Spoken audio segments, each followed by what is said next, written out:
Chapter 160, Miss Xiaoyao gets a Pokémon egg. Wow! These are all Pokémon eggs! Xiao Sheng cried as they entered the storage warehouse and saw rows of eggs glittering under the lights. These weren't just the simple uniform eggs Ash and the others had seen at the Hoenn Water-type starter breeding center.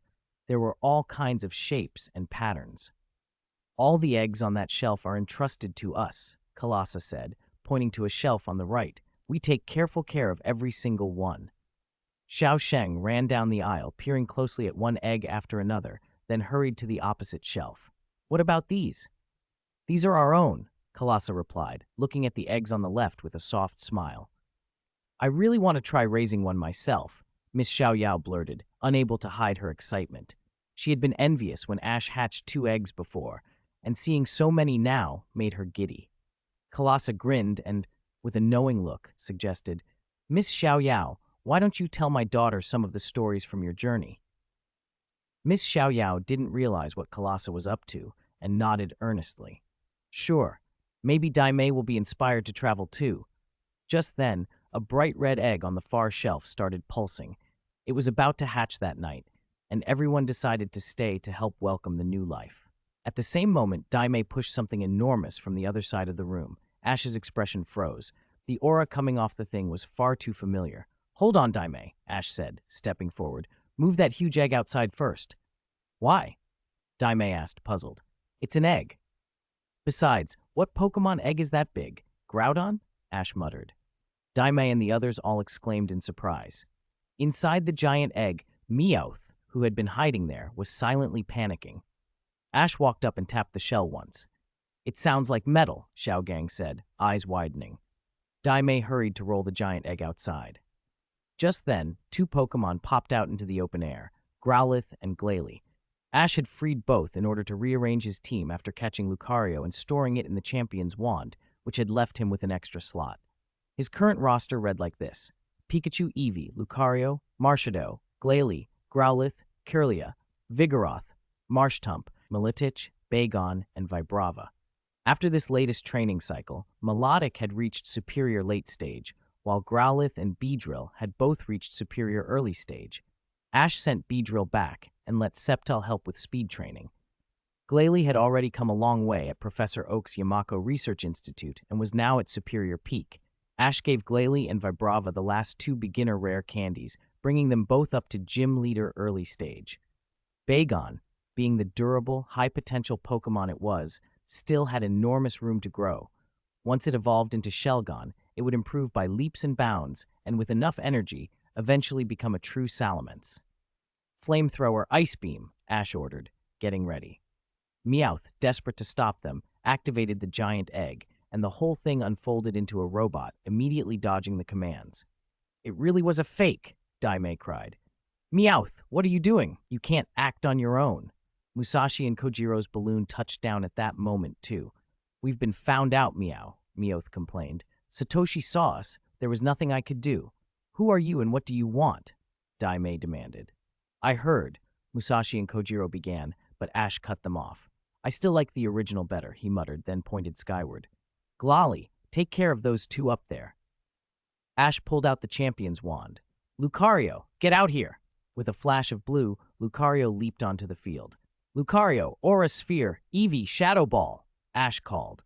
Team Rocket's robot was well protected against electric attacks, so Ash kept Pikachu out of it, and if Daimei hadn't been nearby, he might have unleashed an even more intense combo. The blue Aura Sphere and black Shadow Ball slammed into the robot, tearing it apart, while Glalie blasted Musashi and Kojiro out of the air. They tumbled away, defeated and yelping, and their usual dramatic lines turned into nothing but annoyed grumbling. With the troublemakers handled, everyone settled in to wait for the real egg to hatch. Miss Xiaoyao sat with Daimei while she told the girl about her journey, how she had made her choice, the people she had met, and the realizations that had come from traveling. Her stories inspired Daimei, and Ash stood nearby with the others watching the egg. The egg that was about to hatch was mostly red, with swirling patterns at the bottom that flashed as the shell trembled. Night passed slowly. When morning finally came, cracks spidered across the shell, and a tiny head pushed its way through.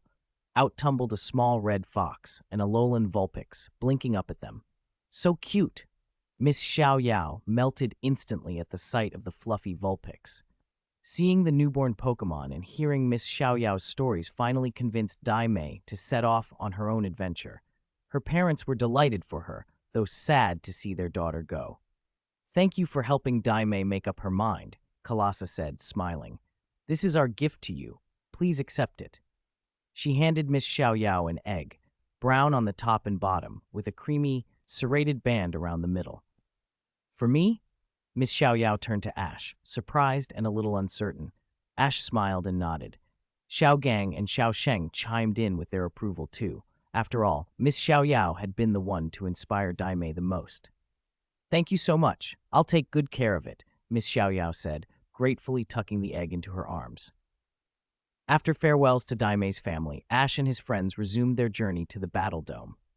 On the way, Ash lent Miss Xiaoyao a hatching space bracelet to give the egg the most comfortable environment and speed up its hatching. To be continued. Chapter 162, Jiruba Conference. During their travels, Xiaoji's group learned that Jujiba Town was about to hold a Pokemon contest. Ash and Xiaoyao hurried there to sign up. Xiaoyao began fine-tuning the condition of her Blaziken and Squirtle, while Ash decided to enter with his veterans, Milotic and Kirlia. Let the show begin, a remix of Love and Dreams performed by Pokemon and coordinators alike, right here in Jujiba Town, the MC declared. "Everyone, follow my lead, Lily." Lily's confident hosting dominated the stage. Her presence easily outshone the previous host, Vivian, and among the cheering crowd, Xiao Gang watched spellbound. "No matter where you go, I'll follow you to the end," he muttered. "Next up, all coordinators participating in the gorgeous contest, please come forward," Lily called. Ash, Xiaoyao, and the other contestants stepped onto the stage to applause. Pikachu and Eevee squealed in encouragement. "What'll they do this time? Give them a warm round of applause," Lily urged, and the audience obliged. A staff member hurried on, whispered something to Lily, and left. "Pardon the interruption, just a little business," Lily said with a smile. "It seems one of the contestants hasn't arrived yet. Mr. Ogata, contestant number 13, did you get lost and sit in the audience?" she teased. The audience burst into laughter at her light-hearted jab. There was no answer. Lily scratched her head. "Looks like he really isn't here. Well, we'll proceed." "Wait a minute, I'm here. I'm Ogata," a breathless voice called. A man in a suit, carrying a briefcase and a box, dashed from the audience entrance and leapt onto the stage. Seeing his disheveled state, Lily asked, "Mr. Ogata, are you all right?" "Yes, I should have made it on time. Sorry, manager, my meeting ran longer than I expected." Ogata panted, then flushed and corrected himself. "No, Miss Lily." The crowd laughed at the flustered mix-up, and Lily waved him forward. "You've worked hard. Hurry and get in line. Once the contest starts, there's no stopping." Ogata slipped into the lineup beside Ash and the others. With the playful exchange restoring the mood, the Jujiba contest officially began. Blossom, Exeggutor, Farfetch'd, and others went on first with decent but unremarkable performances and modest scores. Then it was Xiao Yao's turn. "Squirtle, take the stage," she called. Squirtle popped out of its Pokeball, twirled in midair, and fired a Psybeam. The water vapor in the air crystallized into shimmering ice particles that floated down like glitter, softening the entrance and earning an approving cheer. Ash nodded, creative and cute. Xiao Yao had Squirtle follow with Bubble. Dozens of iridescent bubbles filled the stage, catching and refracting the lights. In the center, Squirtle formed one enormous bubble. A giant bubble in the middle. "What will it do?" Lily asked, setting the scene. "Squirtle, Psybeam," Xiao Yao ordered. Squirtle sprang atop the giant bubble, launched into the air, and fired an ice-blue Psybeam at the smaller bubbles. They shattered into twinkling ice crystals that drifted away. Then Squirtle aimed at the giant bubble. When it burst, water sprayed outward and froze on contact, building into a gleaming ice mountain. Squirtle landed on the summit, raised its arms, and struck a victory pose. "A cool and cute routine, absolutely successful," Lily praised. The judges awarded Xiao Yao the highest score so far. "Next, Ash's performance," Lily announced. Ash sent out Melodic. Water shimmered around the elegant Pokemon as it used Aqua Ring, creating a graceful halo. Melodic's eyes shone with a soft pink light as it generated a sparkling, light screen-like barrier that wrapped the stage. Then a towering hydro pump surged toward it, only to be reflected and sent ricocheting across the enclosed space like a living water dragon. Melodic danced amid the spiraling water, showcasing its beauty and poise. "Finish it up! Melodic, dragon tail!" Ash called.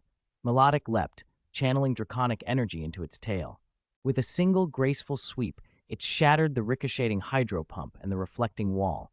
The explosion of water transformed into a shower of pink-tinted droplets that rained down gently as Melodic struck its final pose. The audience erupted in cheers, an undeniably spectacular performance. Ash easily earned a top score. "That was the famous Mr. Ogata's turn next," Lily said with a grin, and the crowd chuckled in anticipation of the eccentric contestant. Suddenly, the lights went out. When they snapped back, Ogata was no longer in his suit. He stood in a rock star outfit, sunglasses on, and an electric guitar slung over his shoulder. The timid uncle from moments earlier had vanished. "Everyone, let's go," he shouted, and the arena ignited. "Butterfree, stun them with our charm. Let's rock and roll," he bellowed. Butterfree soared, releasing poison powder and paralyzed powder. A sweeping whirlwind gathered the two powders into a dramatic cloud, while Butterfree used Safeguard to create a brilliant shield at the center. The combination of effects, the haze of powders, the protective glow, and the dramatic stagecraft, grabbed everyone's attention. Lily couldn't hide her delight. "Incredible, a perfect partner. Butterfree's charm shines through." The crowd buzzed with excitement as Ogata's unexpected transformation and Butterfree's flashy routine captured their imagination. To be continued. Chapter 163, Super Queen, Gardevoir. Excellent. Finally, let's finish this with my song. Just as Ogata was preparing to end his performance, a woman and a boy appeared at the stairs of the audience seats. "Husband, stop making a fool of yourself," the woman cried.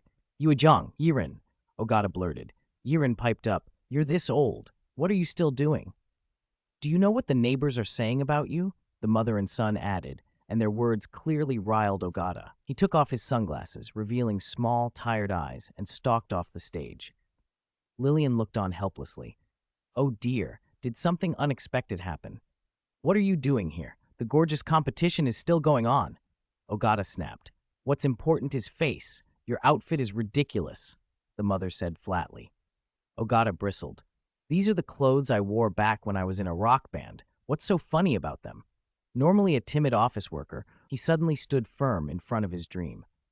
"I'm halfway through my performance. I can't just quit now."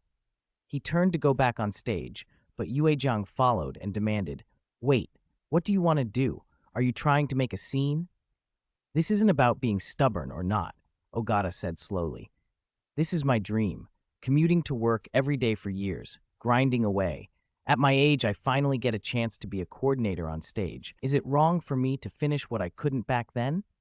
I admit I should have told you sooner," but before he could finish, he looked up at the audience and sighed. "This is the sacred, gorgeous competition stage. Let's talk outside."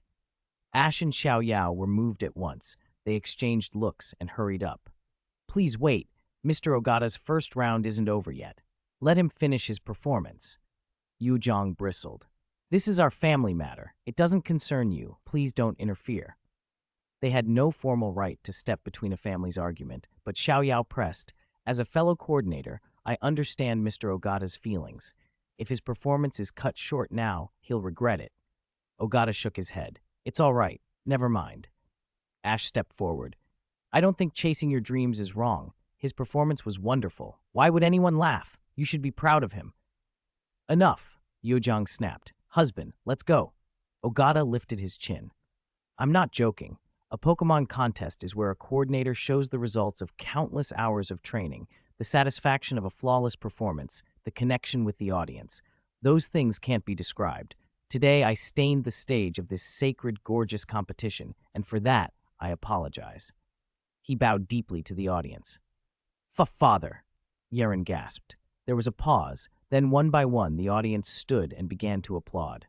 Lillian and the judges rose to their feet as well, urging Ogata to continue. The mother and son, seeing the crowd's reaction, were moved. Ash and Xiaoyao stepped down and left the stage to Ogata. The first round concluded on a note of warmth and emotion. the announcer declared. Now, the results. The following 4 coordinators have advanced to the second round. Ash, Xiaoyao, and Ogata had all made it through. The first match of the second round of the gorgeous 5 minutes was Xiaoyao versus a passerby. Xiaoyao's Blaziken used a final flamethrower to take down the opponent's executor and secured a spot in the finals. Next up, Ash versus Ogata. Thanks for the helping hand earlier. I wouldn't have gotten this far without that support, Ogata said, taking off his sunglasses in a rare show of respect. Ash smiled. Then let's give it our all. No regrets. I choose you, Kirlia. Ash called. Venusaur, make a passionate entrance, Ogata replied, sending out his Venusaur. It carried the confident aura of a longtime partner. Venusaur, Razor Leaf, Ogata ordered. Kirlia, Confusion, Ash countered. Kirlia's eyes glowed blue, and it twisted the Razor Leaves back at Venusaur, striking it. Ogata didn't hesitate. Shout with all your might. Venusaur, Frenzy Plant. Venusaur stomped hard, summoning thick vines that surged toward Kirlia. Teleport. Kirlia vanished and reappeared, dodging wave after wave of the attack. It managed to avoid the worst of the onslaught, but the effort drained it. Venusaur, having used its most powerful Grass-type move, was also panting. It had spent more energy than Kirlia had. Kirlia, Psychic! Ash ordered, and waves of psychic force lashed at Venusaur, who struggled to endure the onslaught. Ogata shouted encouragement. Venusaur, hang in there. Buffed by Ogata's resolve, Venusaur held on. Kirlia, don't give it an opening. Use Mystical Fire, Ash barked. Kirlia conjured several jets of flame and hurled them at Venusaur. Ogata replied, bet everything on this. Full power, Frenzy Plant. Venusaur slammed into the ground with all its might. The second Frenzy Plant tore through the flames and swept toward Kirlia. Teleport!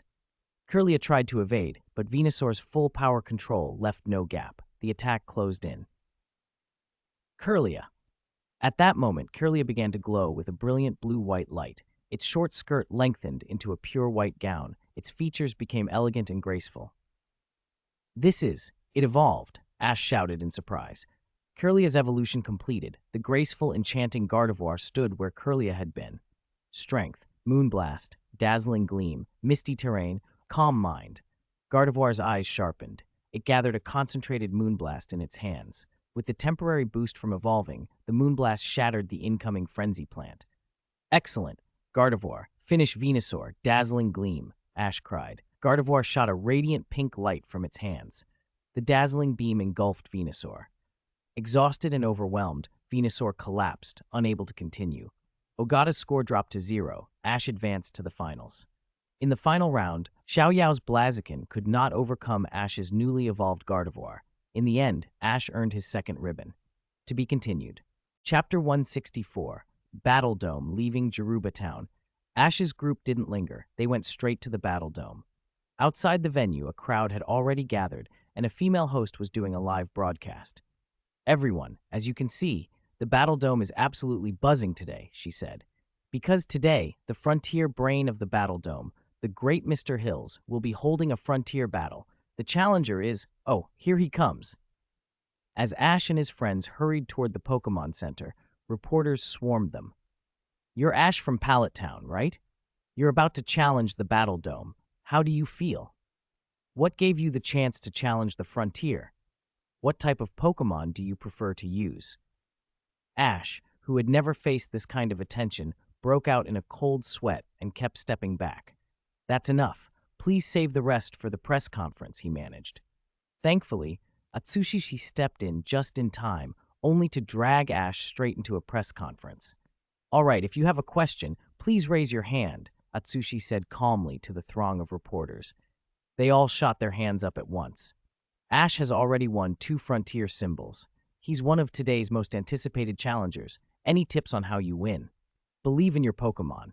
If you believe in them, they won't let you down, Ash answered evenly. And what do you think of the Dome superstar, Mr. Hills? Someone asked. No particular impression. I only know he's my opponent, Ash replied bluntly. An awkward hush fell over the reporters. Atsushi leaned in and whispered, Hills is something of a superstar among the frontier brains. That's why this match is getting so much attention. His meaning was clear. It wasn't just the 2 trainers' strengths that had everyone excited. Hill's fame fueled the hype. Ash sniffed dismissively. As a top coordinator, he could put on a show just as well. Backstage, Hills was getting his makeup and costume finalized. The makeup artist was a familiar, if odd, sight, the Team Rocket trio, who had dressed Hills in a flamboyant style. His hair was outrageously exaggerated, but Hills loved it. After the press conference, Ash climbed to the top level of the Battle Dome. Coordinator Xiaozhi stared down at the packed four-story stands. "This is incredible," she breathed. Atsushi smiled. Hills treats Pokémon battles as popular entertainment. The crowd's roar can push challengers to perform beyond themselves. Suddenly, the lights dimmed. A silhouette of Ash appeared on the big screen and shifted into footage. "At last, he's here," the announcer intoned. This man once won the Orange League Championship and since then has competed in numerous official league tournaments, from the Quartz Conference to the Hoenn Leagues, including the Hoenn Grand Festival. Burning with fighting spirit, he has come from Pallet Town to the battle frontier. The persistent challenger, Ash. A cannon blast signaled Ash's entrance. The screen filled with a galaxy image and a shining yellow frontier symbol. Then the host continued, "Pokémon battles are fleeting masterpieces, artists of the Dome." Before she could finish, the audience erupted. "The Dome superstar Hills has arrived!" Music swelled as Hills glided into view, circling on a steel cable and descending from midair. He threw his arms wide and shouted, "Welcome, all you beautiful people, to the Battle Dome. Wow, that's so cool. Maybe Dad could learn from him." Xiaoyao clapped. Xiaosheng nearly choked on a laugh at the idea of Senri dressed like that. The siblings dissolved into giggles. "Let's just forget that," Xiaoyao said, still smiling. "Yeah, total embarrassment," Xiaosheng agreed. Hills went through his stage patter. "Hi, Ash. I hope you put on a performance today worthy of the symbol of tactics." "No problem. Bring it on," Ash said. "Excellent. Your fighting spirit is admirable. Today's theme is a fusion of fire and water," Hills announced. "On my side, the fiery speedster Arcanine and the ruler of water and earth, Swampert." He recalled his Pokémon and released them for display. "Today's battle will be a double battle," the host explained. "The match ends when both Pokémon on one side can no longer battle." "Xiaozhi," the host said to Ash, "the Frontier Brain has already declared which Pokémon he'll use. Please choose your Pokémon now. You may transfer them here if you need to. What will you do?" "No need," Ash replied, shaking his head. He held a Pokeball in each hand and threw them both at once. "I choose you, Marshtomp. I choose you, Vigoroth." Gasps rippled through the crowd. Compared to some previous Frontier Brains, Hill's Pokémon weren't overwhelmingly powerful, but Hill's real strength lay in his refined tactics, not brute force. "Vigoroth, Marshtomp, give everyone a show," Ash called with a grin. "What?" The audience murmured in disbelief at the suggestion of an evolution as part of a performance. In truth, Marshtomp and Vigoroth had both been sitting on enough experience to evolve. They had been holding back their breakthroughs. At Ash's command, blue and white evolution light exploded from each Pokémon. Marshtomp and Vigoroth had evolved together before, and now, once again, they surged into their final forms side by side. To be continued. Chapter 165, Aesthetics of Violence. A symbol of tactics. System. Use 2 ability capsules, Ash said quietly. Change Swampert's ability to Herbivore and Slaking's ability to Huge Power. Ding. Modification successful. The evolution light faded, and Ash's newly evolved Pokémon appeared on the field. Swampert. Ability Herbivore. Immune to Grass-type moves. Attack +1 when hit by a Grass-type move. Strength. Gym Mid-Stage. Moves Arm Thrust, Muddy Water. Slaking. Ability, Huge Power, physical attack is doubled. Strength, Gym Mid-Stage. Moves, Swagger, Hellstab. A Swampert, with no obvious weakness, and a Berserker Slaking stood ready. Everyone stared. Hills tightened his brow, not because Ash's Pokémon had evolved and become stronger, Marshtomp evolving was expected, but because Vigoroth evolving into Slaking was the exact opposite of what his tactics relied on. Logically, Ash shouldn't have let that happen without reason. Arcanine, be the wind, extreme speed, Hills barked. Swampert, muddy water, Slaking, bulk up. Arcanine surged forward with lightning speed. Ash's Swampert stepped in to take the hit, and muddy water exploded outward, sending Arcanine skidding back. Swampert, rock slide, Ash ordered. Swampert threw out its massive arm and called down a rain of boulders over Hills' Swampert and Arcanine. Guardian of Steel, Swampert, safeguard, Hills snapped, and a green protective barrier rose in front of Arcanine, blocking the falling rocks. Ash didn't hesitate. Arm thrust. Swampert, break that shield. Slaking, finish the opposing Swampert. White light built on Ash's Swampert's arm as it slammed into the safeguard and shattered it. Slaking followed up with a devastating, huge power-amplified blow. The Swampert guarding Arcanine was sent flying, crashing to the ground and instantly knocked out. Hills stared in disbelief. What? Ash wasn't surprised. With Slaking's doubled attack and bulk up raising its power even further, it was no wonder a Swampert only a level higher couldn't withstand the hit. Swampert is unable to battle, the announcer declared. A murmur rippled through the crowd. That Slaking had just one-shot Hills' Pokémon. Xiaozhi cheered. Go Slaking! Slaking's unbeatable. Hills forced a smile. His planned tactics had been ruined before he could even execute them. Arcanine, extreme speed and flamethrower. Hit and run, wear them down. He decided not to trade blows directly with Ash's now frightening lineup, and would instead rely on Arcanine's mobility. Slaking, knock aside the flames. Swampert, Sand Tomb. Slaking punched through the heat, dispersing the flames, while Swampert slammed the ground and opened several quicksand pits. Arcanine, caught mid-dash, stumbled and fell into one. Rock Tomb, now. Slaking, focus punch. Swampert slammed the field again. Giant spires thrust up, pinning Arcanine in place. Slaking charged, heaving those rocks and Arcanine into the air with one massive blow. Arcanine, Hills shouted, suddenly frowning as realization dawned. No. The commentator's excitement turned to confusion. Slaking had made consecutive moves, no truant break, no pause. That wasn't how a Slaking normally behaved. Xiaozhi, who had been celebrating, blinked and asked, why didn't brother-in-law's Slaking rest? The sudden observation spread quickly. Xiaogang and Atsushi, who had also felt something off, exchanged looks. Ash's Slaking had not taken a break between attacks, an impossible pattern for a Pokémon with Truant. The announcer finished the call. Arcanine is unable to battle. Slaking and Swampert win. The winner is Xiaozhi. Slaking roared and thumped its chest, full of energy, leaving those who knew Slaking well dumbfounded. Hills stepped forward, shaking his head. His strategy had been crushed before it ever began. His Pokémon had been taken down in quick succession. He extended the symbol of tactics to Ash. Ash, he said as he handed it over, this is the symbol of tactics you earned. He added, curious but resigned, why didn't your Slaking rest? You don't have to answer. Ash shook his head. I don't know either. It just evolved, and when I saw it not resting, I decided to press the attack. He let the lie stand. He couldn't let them know about the system cheat. Hills nodded and accepted that explanation. After all, who could prove otherwise? With the third frontier symbol secured, Ash and the others, led by Atsushi, moved on to the next facility, the Battle Arena. At the Pokémon Center, Senri came by and immediately asked to borrow Ash's Slaking. Given that Ash's match had been live-streamed and Slaking's strange performance had been visible to many, Senri promised he'd take good care of it. Ash agreed. Not long after, Professor Oak called. Oak regretted being a step behind and missing the match, but since he had called, Ash used the opportunity to make some swaps. He traded a top-quality Duskstone and Murkrow evolved into Honchkrow. Honchkrow. Ability, Moxie, Strength, Gym Midstage, Moves, Night Slash, Dark Pulse. On the road, they passed through a small town hosting a gorgeous contest. Xiaoyao didn't enter. She'd gone to a dessert shop with a big promotion, got stuck in line, and missed registration. Ash entered anyway and swept the competition using Melodic, winning a ribbon in that town's contest.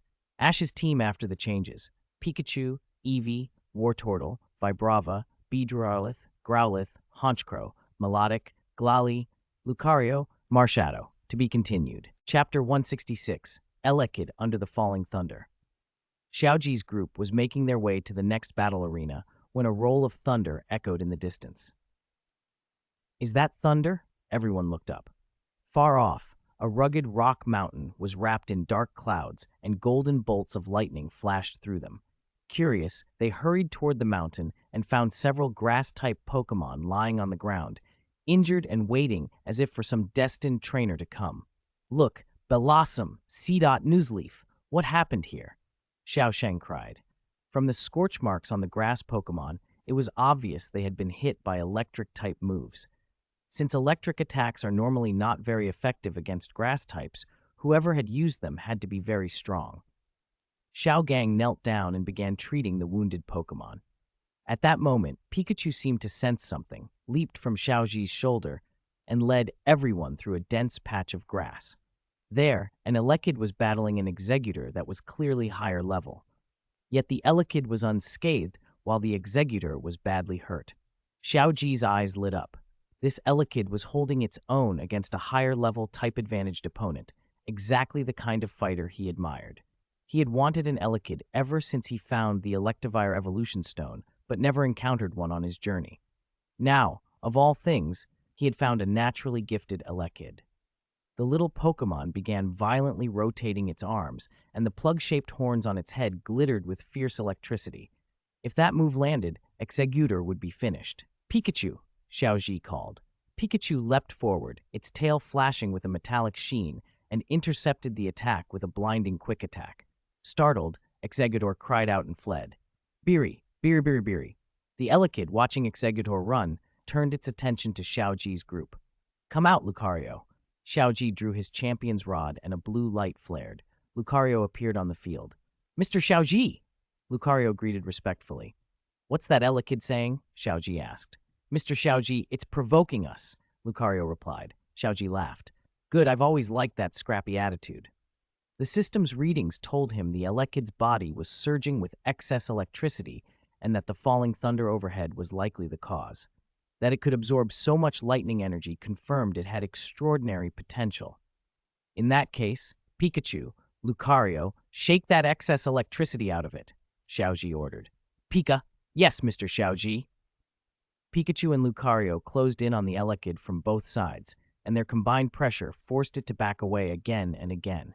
The little Pokémon was crackling with irritation, but it wasn't foolish. How could a proud, fighting creature stand surrounded by an elite and a champion without protesting? After a burst of sparring, the Elekid's movements slowed. It sat on the grass, exhausted, as if hollowed out. Pikachu and Lucario gave satisfied cries. Their job was done. Xiaoji walked over, knelt, and smiled kindly. "Elekid, do you feel better?" The Elekid looked up and nodded eagerly. Xiaoji took out a Pokeball and grinned. "Want to be my Pokémon?" The Elekid tentatively nodded, then shook its head as if deciding something. Xiaoji offered a compromise. "I'll help you recover, then we'll have a friendly battle with a Pokémon of similar level. If you lose, you can be my partner." It was half a joke. There was no way he'd let go of such a perfect Elekid, but the little fighter considered and finally agreed. All right. Xiaozhi released his Viridian power. A green light flowed into the Elekid, and its wounds closed instantly. "Beery!" The Elekid sprang to its feet, swinging its arms with renewed excitement and a blazing fighting spirit. It had never been afraid of anyone at its level. Elekid, Jipe Electric, Ability, Static, Strength, Elite Midstage, Moves, Thunder Punch, Thunder, Dynamax Attribute, Electric. As expected, Viridian power never disappoints, Xiaogang praised. Xiaoyao and Xiaosheng nodded. Xiaozhi stepped back. "Growlithe! Go woof!" Growlithe bounded out and let out a fierce bark. Its Intimidate activated, making the Elekid hesitate and lowering its attack. The little Pokémon flushed with humiliation at being cowed by someone smaller and responded by furiously rotating its arms, the plugs on its head flaring with electric light. "Thunder is a great move," Xiaoji observed. "Even after recovering, it's still got real power. Naturally gifted for sure. But its speed is lacking. Growlithe, quick attack!" A white blur flashed as Growlithe struck, dodging the incoming thunder. "Flame Wheel!" Flames engulfed Growlithe and shaped into a huge fiery wheel that hurtled toward Elekid. Elekid met it head-on, forming a thunder punch to counter. The blows weakened each other, and both Pokémon staggered back. "Flamethrower!" Growlithe unleashed a pillar of orange fire.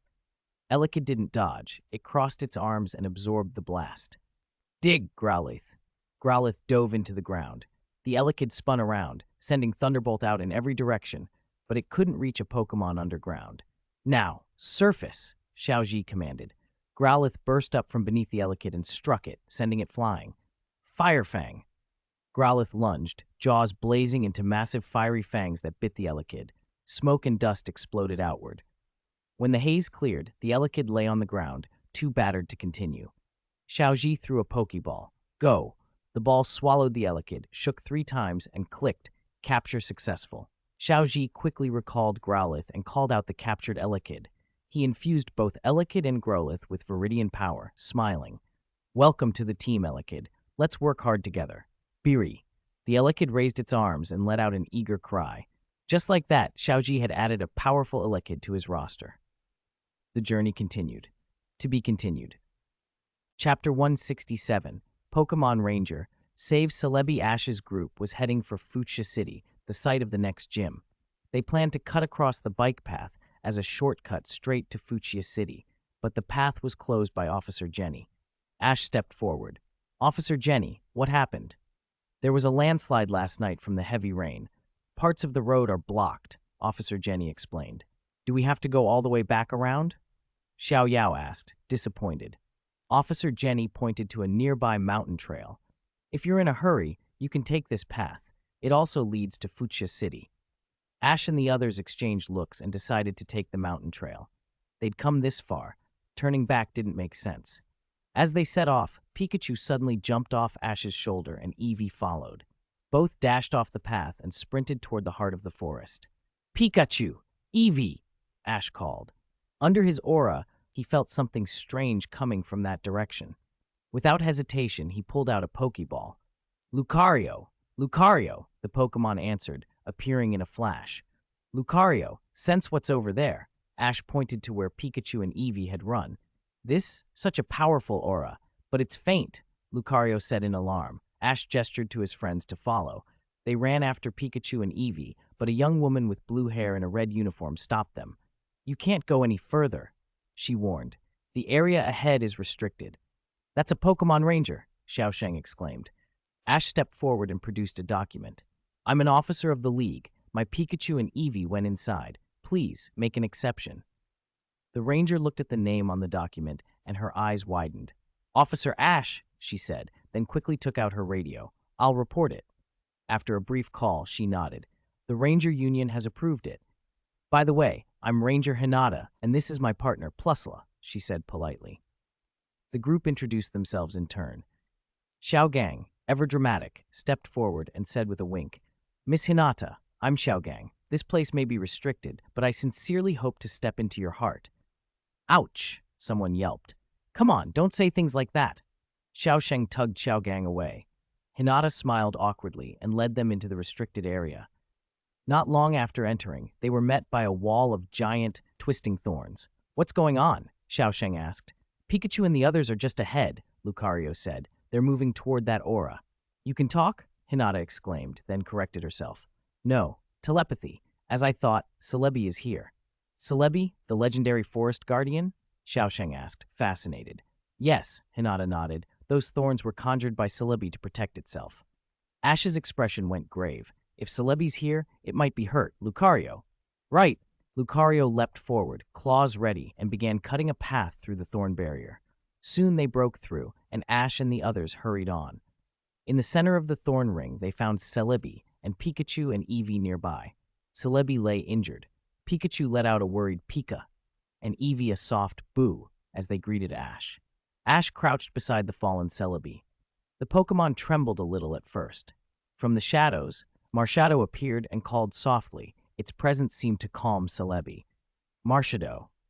Hinata thought, surprised at the sight of the Shadow Guide. Who exactly was Ash?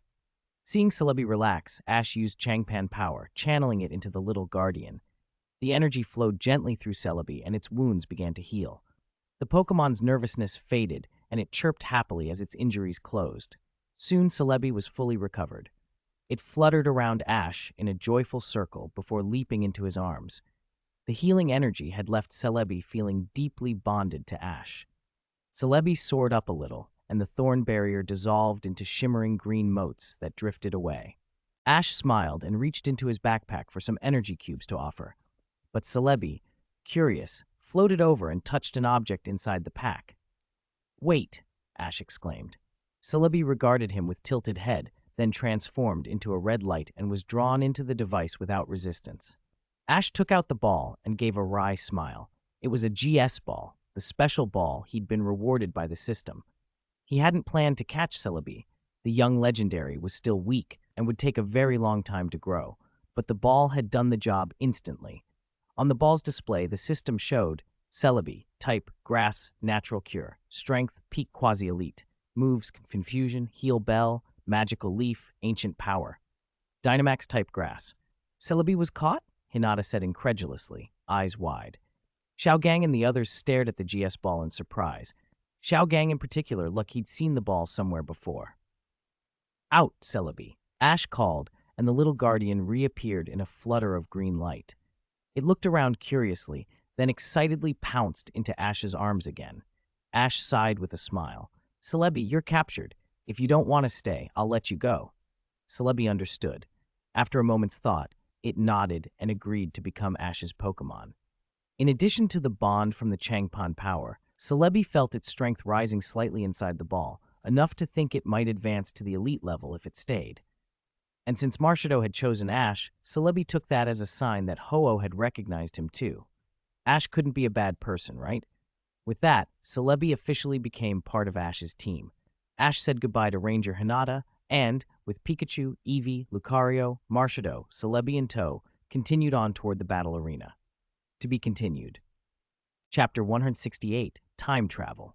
The birth of Zlatan Ibrahimovic, Xiaozhi's group, on their way to Fuchsia City, unexpectedly stopped at the Ninja Academy.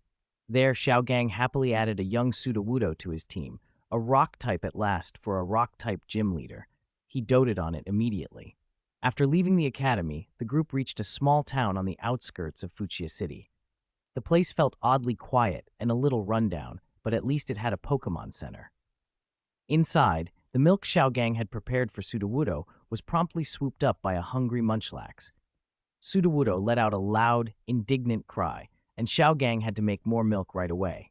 Xiaosheng took Munchlax off to the Pokémon Center's cafeteria to eat, leaving only Ash and Xiaoyao behind.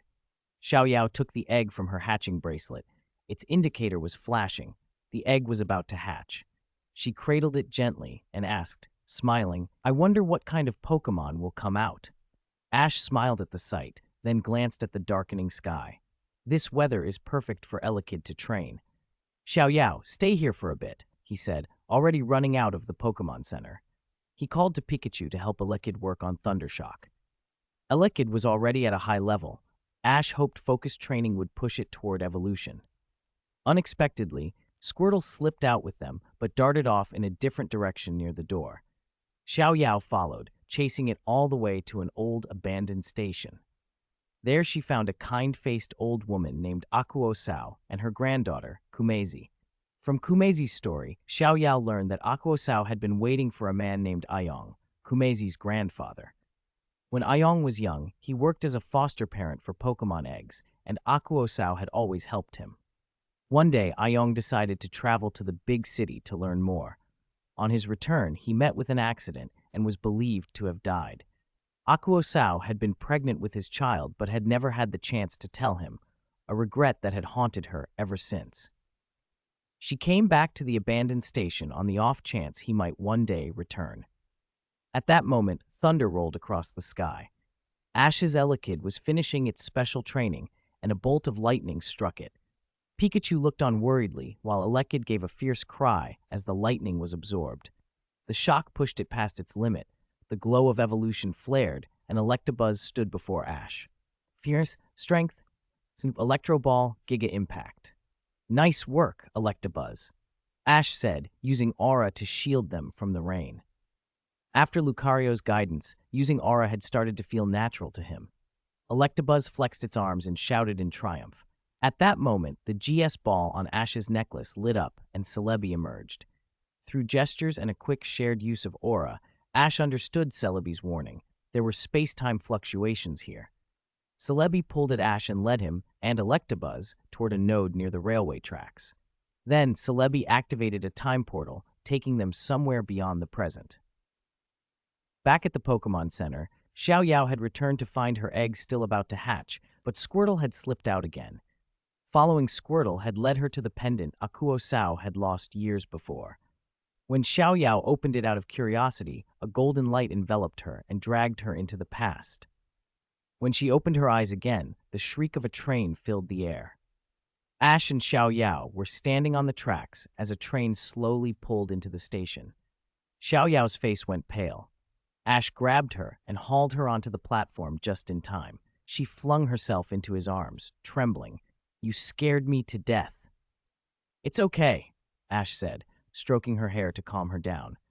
He hadn't expected Xiao Yao to be the one pulled through the node. Celebi had brought him along mainly so the person who slipped into the space-time rift wouldn't get lost in the past and could be returned safely. A station worker scolded them. "Hey, that was dangerous. Kids shouldn't be playing here," and chased them off the platform. As they stepped away, a man walked past them, the very man Akuo Sao had been waiting for. Xiao Yao gasped. "We traveled to the past?" she said. Ash nodded. "Don't worry, Celebi will send us back." Xiao Yao thought of Akuo Sao's story and realized with a jolt that the man was Ayong. If history stayed the same, Ayong would leave and never know of Akuo Sao's pregnancy. But she also remembered Akuo Sao saying that if it had snowed that day instead of raining, she would have caught up with Ayong and told him. Xiao Yao had an idea. "We should stop Ayong from boarding the train," she said. "If we can make it snow, Akuo Sao will catch him." Ash agreed.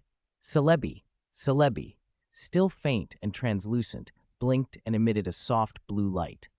It flew up toward the sky with Xiao Yao and Squirtle riding along. Xiao Yao turned to the heavy clouds, held Squirtle tight, and called out, "Squirtle, use Psybeam toward the sky." Squirtle drew on an inner strength it didn't normally show and let loose a Psybeam far beyond its usual power. It held the beam for several minutes, pushed by the resolve of helping Akuo Sao. The sky turned, and heavy snow began to fall. The roads were blocked, the train was delayed, and Akuo Sao managed to catch Ayong. She told him she was pregnant. In that moment, history changed. Celebi didn't hesitate. With the temporal disturbance resolved, it whisked Xiao Yao and Ash back to their present. Exhausted, Celebi returned to the GS ball to rest after spending so much energy. When the two returned, the station was no longer abandoned. It had modern trains and a bustling town where the deserted place had once stood.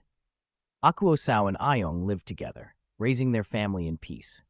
Under their care, Xiao Yao's Eevee hatched safely. The entire timeline had been altered. Only Ash and Xiao Yao remembered the previous version of events. Although Xiao Yao felt a pang of sadness that Akuo Sao no longer remembered her, seeing the happy, complete family warmed her heart. A familiar voice, "Genie," came from outside. Ash and Xiao Yao ran out to find the giant tree by the Pokémon Center, surrounded by flickering Volbeat and Illumis performing a synchronized courtship dance. It was breathtaking. Xiao Yao slipped her hand into Ash's and leaned her head on his shoulder, watching the beautiful spectacle as snow continued to dust the town. To be continued. Chapter 169, Battle Arena, 2-in-1. Ash's group arrived in Fuchsia City just in time for a Pokémon contest. Ash didn't enter, but Xiao Yao easily beat her opponent and won her second ribbon. Early the next morning, leaving Fuchsia City behind, they finally reached the area near the battle arena. "Huh? Where's Xiao Yao?" Ash looked around. Xiao Gang was feeding Sudowoodo milk, while Xiao Sheng stood beside him. "She said she was taking Eevee to see the sea and hasn't come back yet," Xiao Sheng answered, then turned. "I'll go find her."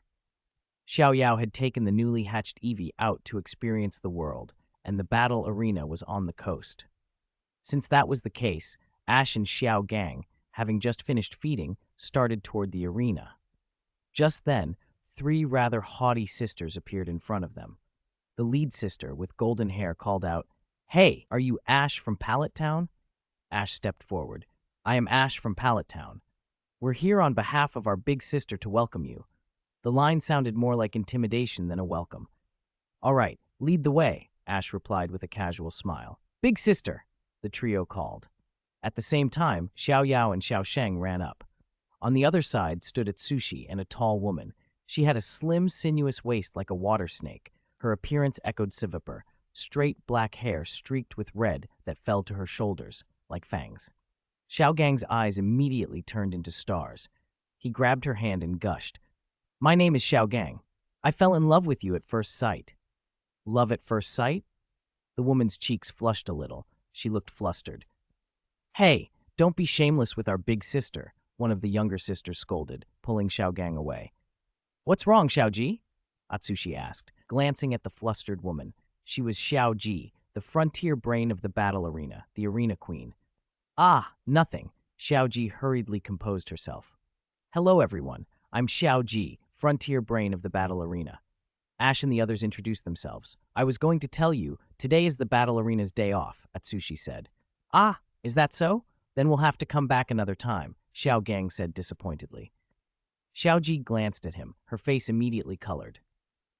Then she looked to the sky and sang a line of an old tune, Sunny and beautiful, true friend. Xiao Gang blinked. Big sister, are you serious? The younger sister asked. Xiaozhi nodded. What's wrong? Xiao Gang asked, confused. Oh, you're so slow, Xiaozhi said, amused. True friend simply means good friend. In other words, I recognize you as a true friend, which means, the young sister finished, Big sister accepts your challenge. That's great, Ash, Xiaoyao said brightly. I don't think true friend was directed at me, Ash said with a smile, glancing at Xiao Gang. Xiao Gang didn't notice and grabbed Xiaozhi's hand again. Miss Xiaozhi, please let some of your cool gentleness shine on me. Xiao Sheng was about to step in, but Ash held him back. Brother-in-law? What's wrong? Xiao Sheng asked, puzzled. Look at Miss Xiaozhi, Ash whispered. Xiao Yao and Xiao Sheng looked at Xiaozhi and saw her flushed expression. They froze. How is this possible? Xiao Yao muttered. This wasn't in the script. Xiao Gang shouldn't have succeeded like this. Ever since Xiao Sheng taught him that ear-pulling trick, he'd never expected Xiao Gang to have such luck. Heartbreak Spinda popped out, cocked its head, and looked at Xiao Gang in bewilderment. Hey, don't push your luck, Xiaozhi finally said when she realized everyone was staring.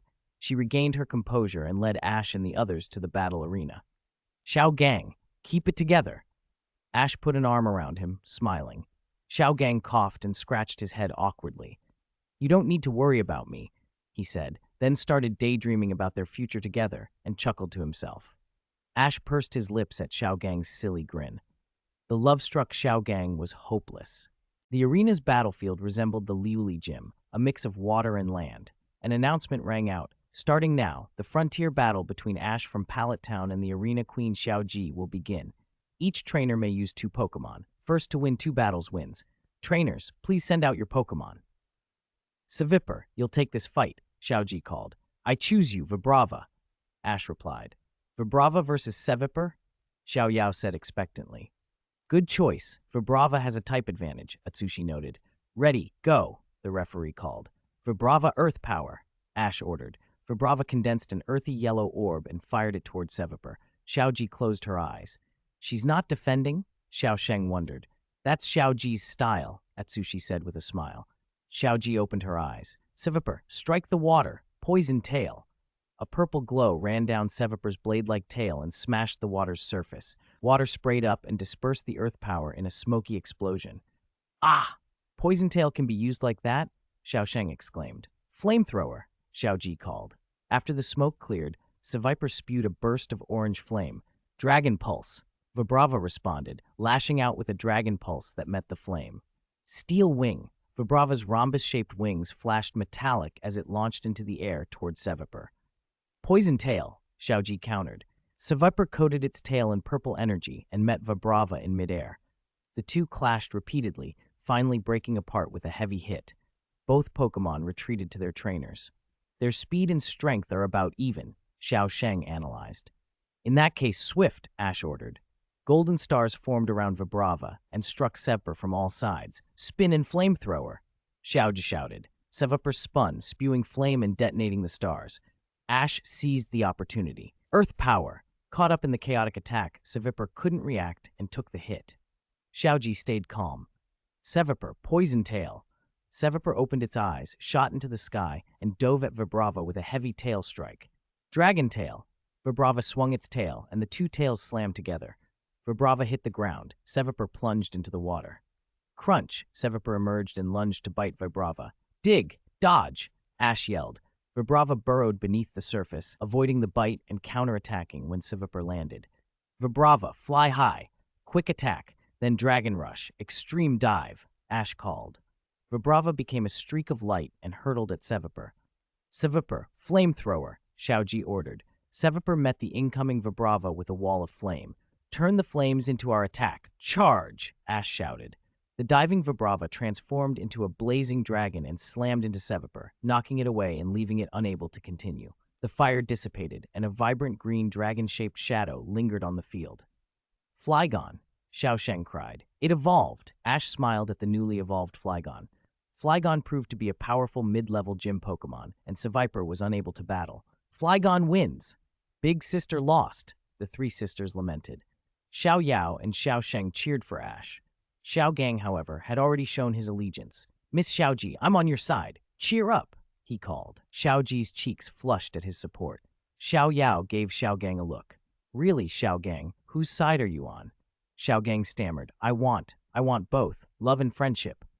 Xiao Sheng rubbed his forehead in exasperation. Encouraged by Xiao Gang's support, Xiaoji regained her spirit. Melodic, you're up.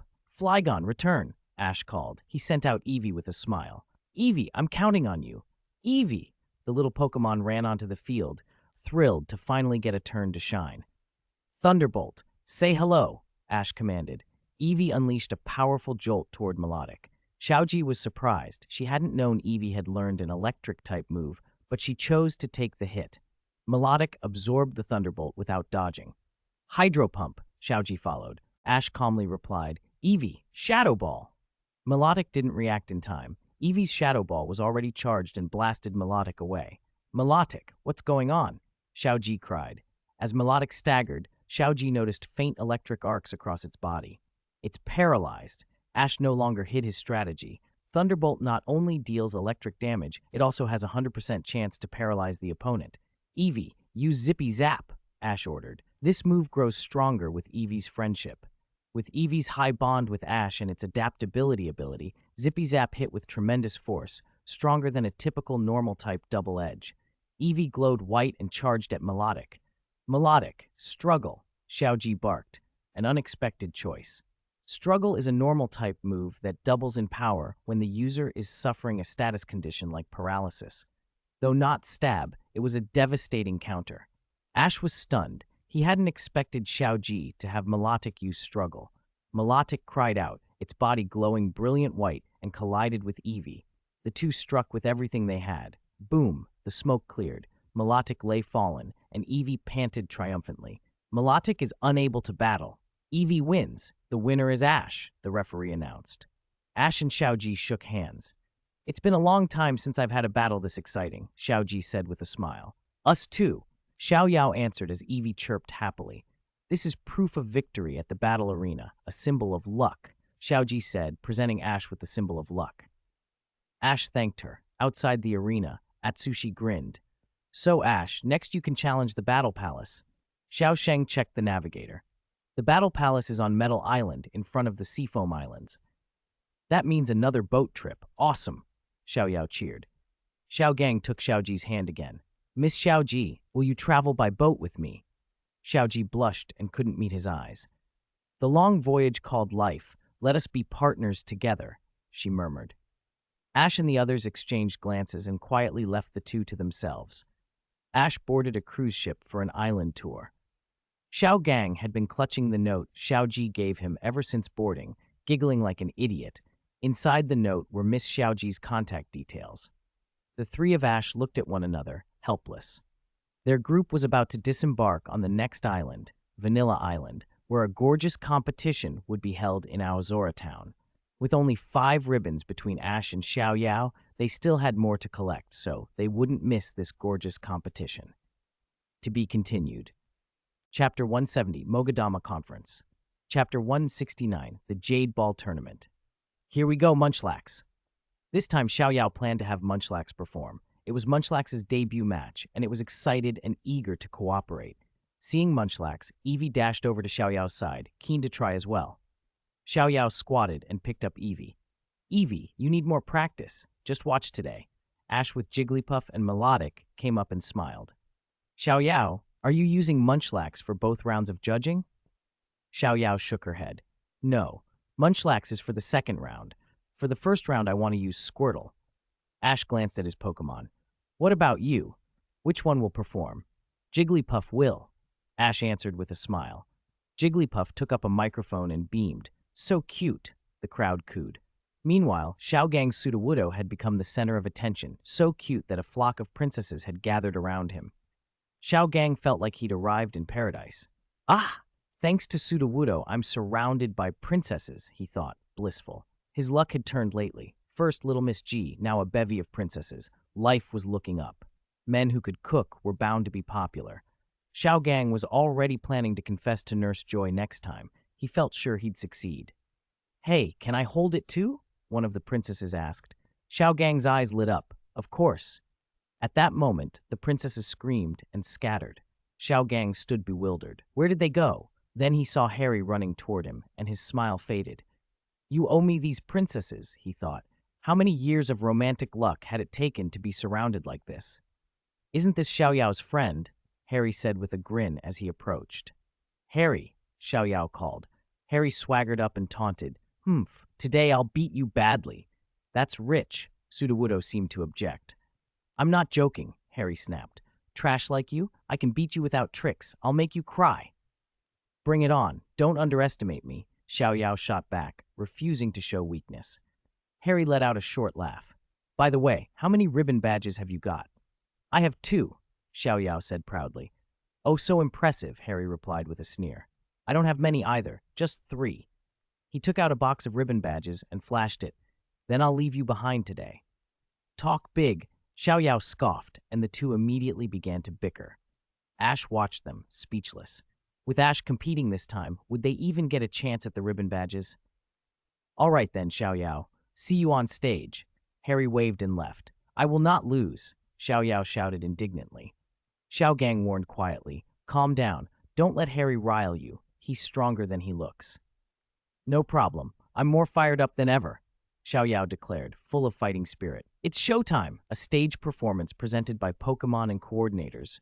Charming, exciting, and full of flair, Vivian announced, stoking excitement across the venue. We're hosting the Jade Ball tournament here in Jade Ball Town on Vanilla Island. Thank you all for coming from far and wide to support the event. The crowd cheered. In the audience, Ash's Eevee watched alongside Xiaoyao's Eevee, and Pikachu even donned a cheerleading outfit. It's time to go on stage. Squirtle, take the stage. Xiaoyao was first. Squirtle opened with rapid spin, then sent out spirals of bubbles and finished with Psybeam. The swirling Psybeam shattered the bubbles and, with a final tilt of its head, Squirtle unleashed another Psybeam that transformed the stage into a dazzling ice world. Next, it was Ash's turn. Jigglypuff, I choose you. Jigglypuff sprang onto the stage with a microphone and gave a bow, swift and dazzling gleam.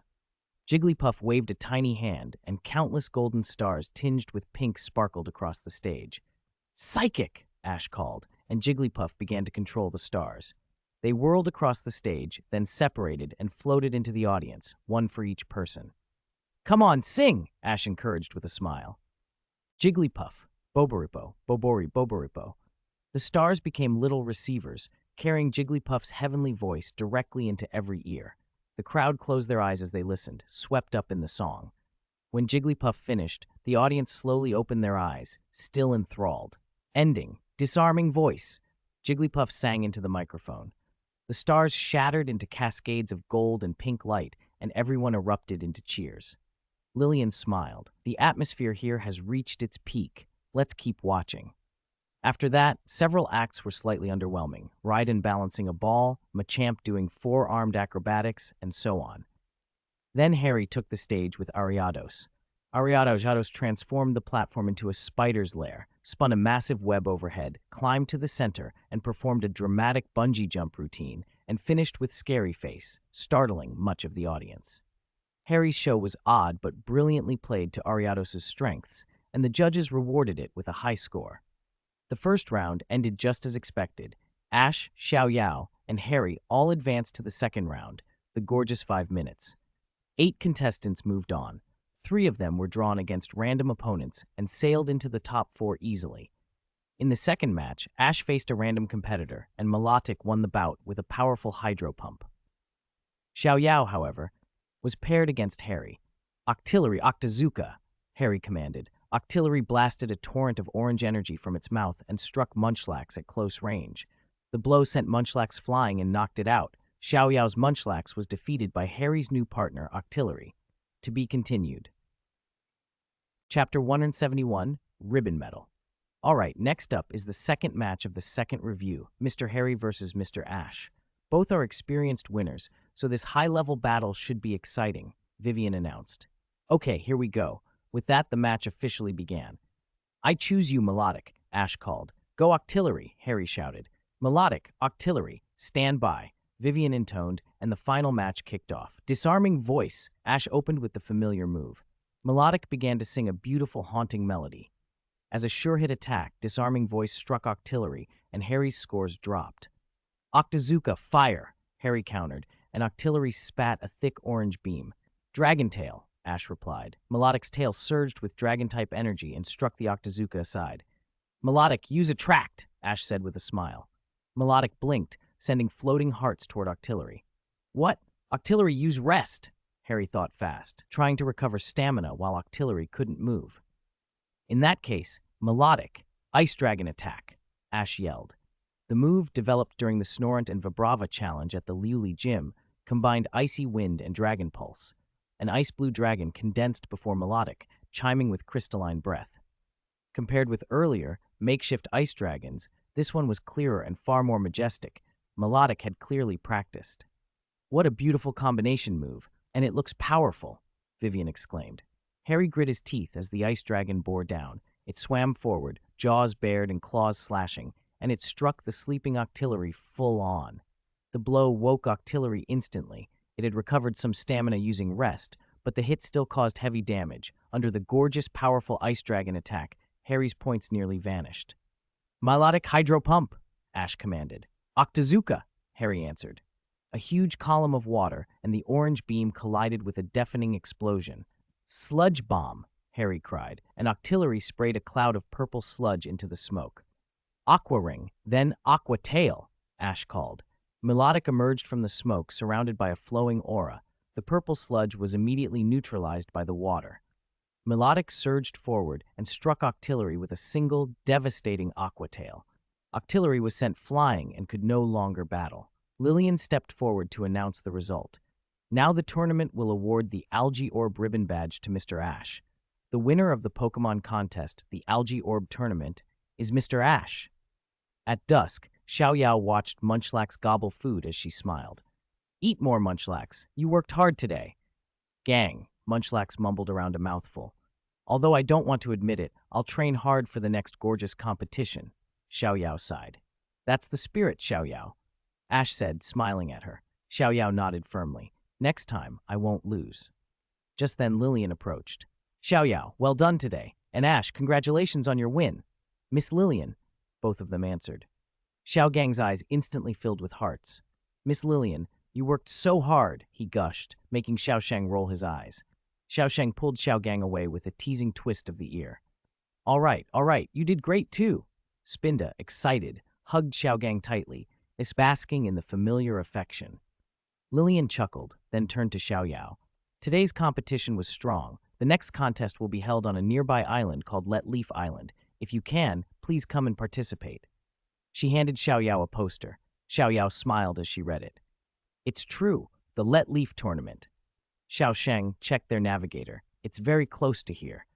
And it's coming up soon, Xiaoyao exclaimed. I have to compete. Lillian reached into her bag and produced a single red rose and a folded card. Someone asked me to give these to you, she said, handing them over. Xiaoyao took the rose and opened the card. There was no name on it. Look at that rose. That's definitely Xiao Shun's style, Ash said, a little speechless. She read the note aloud. Dear Xiaoyao, let's meet again at the next Let Leaf tournament. So Xiao Shun will be there too, Xiaoyao squealed. Okay, I accept your challenge. For the third ribbon, I will win it next time.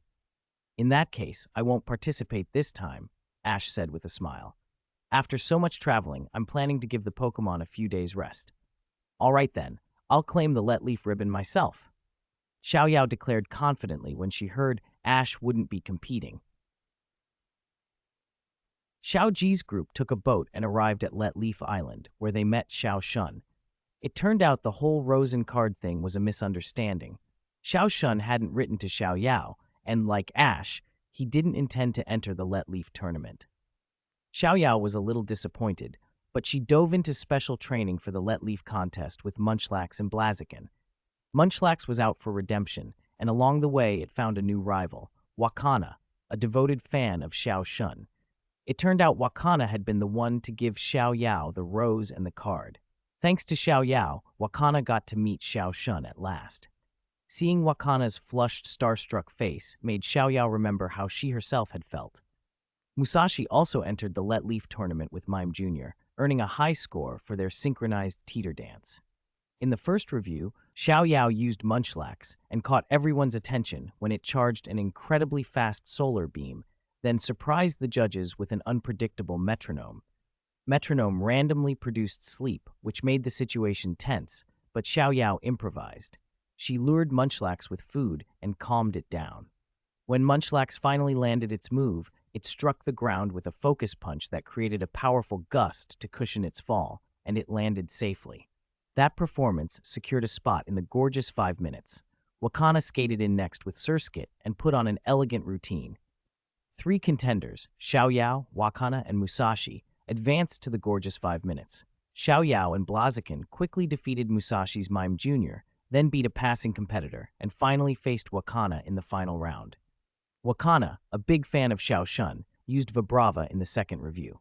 Both Surskit and Vibrava are the pre-evolutions of Masquerain and Flygon, respectively, and Blaziken had once kicked a Flygon. Could Blaziken lose to a Vibrava? The match ended with Blaziken's million-ton kick, and Xiao Yao secured her 3rd ribbon badge. To be continued.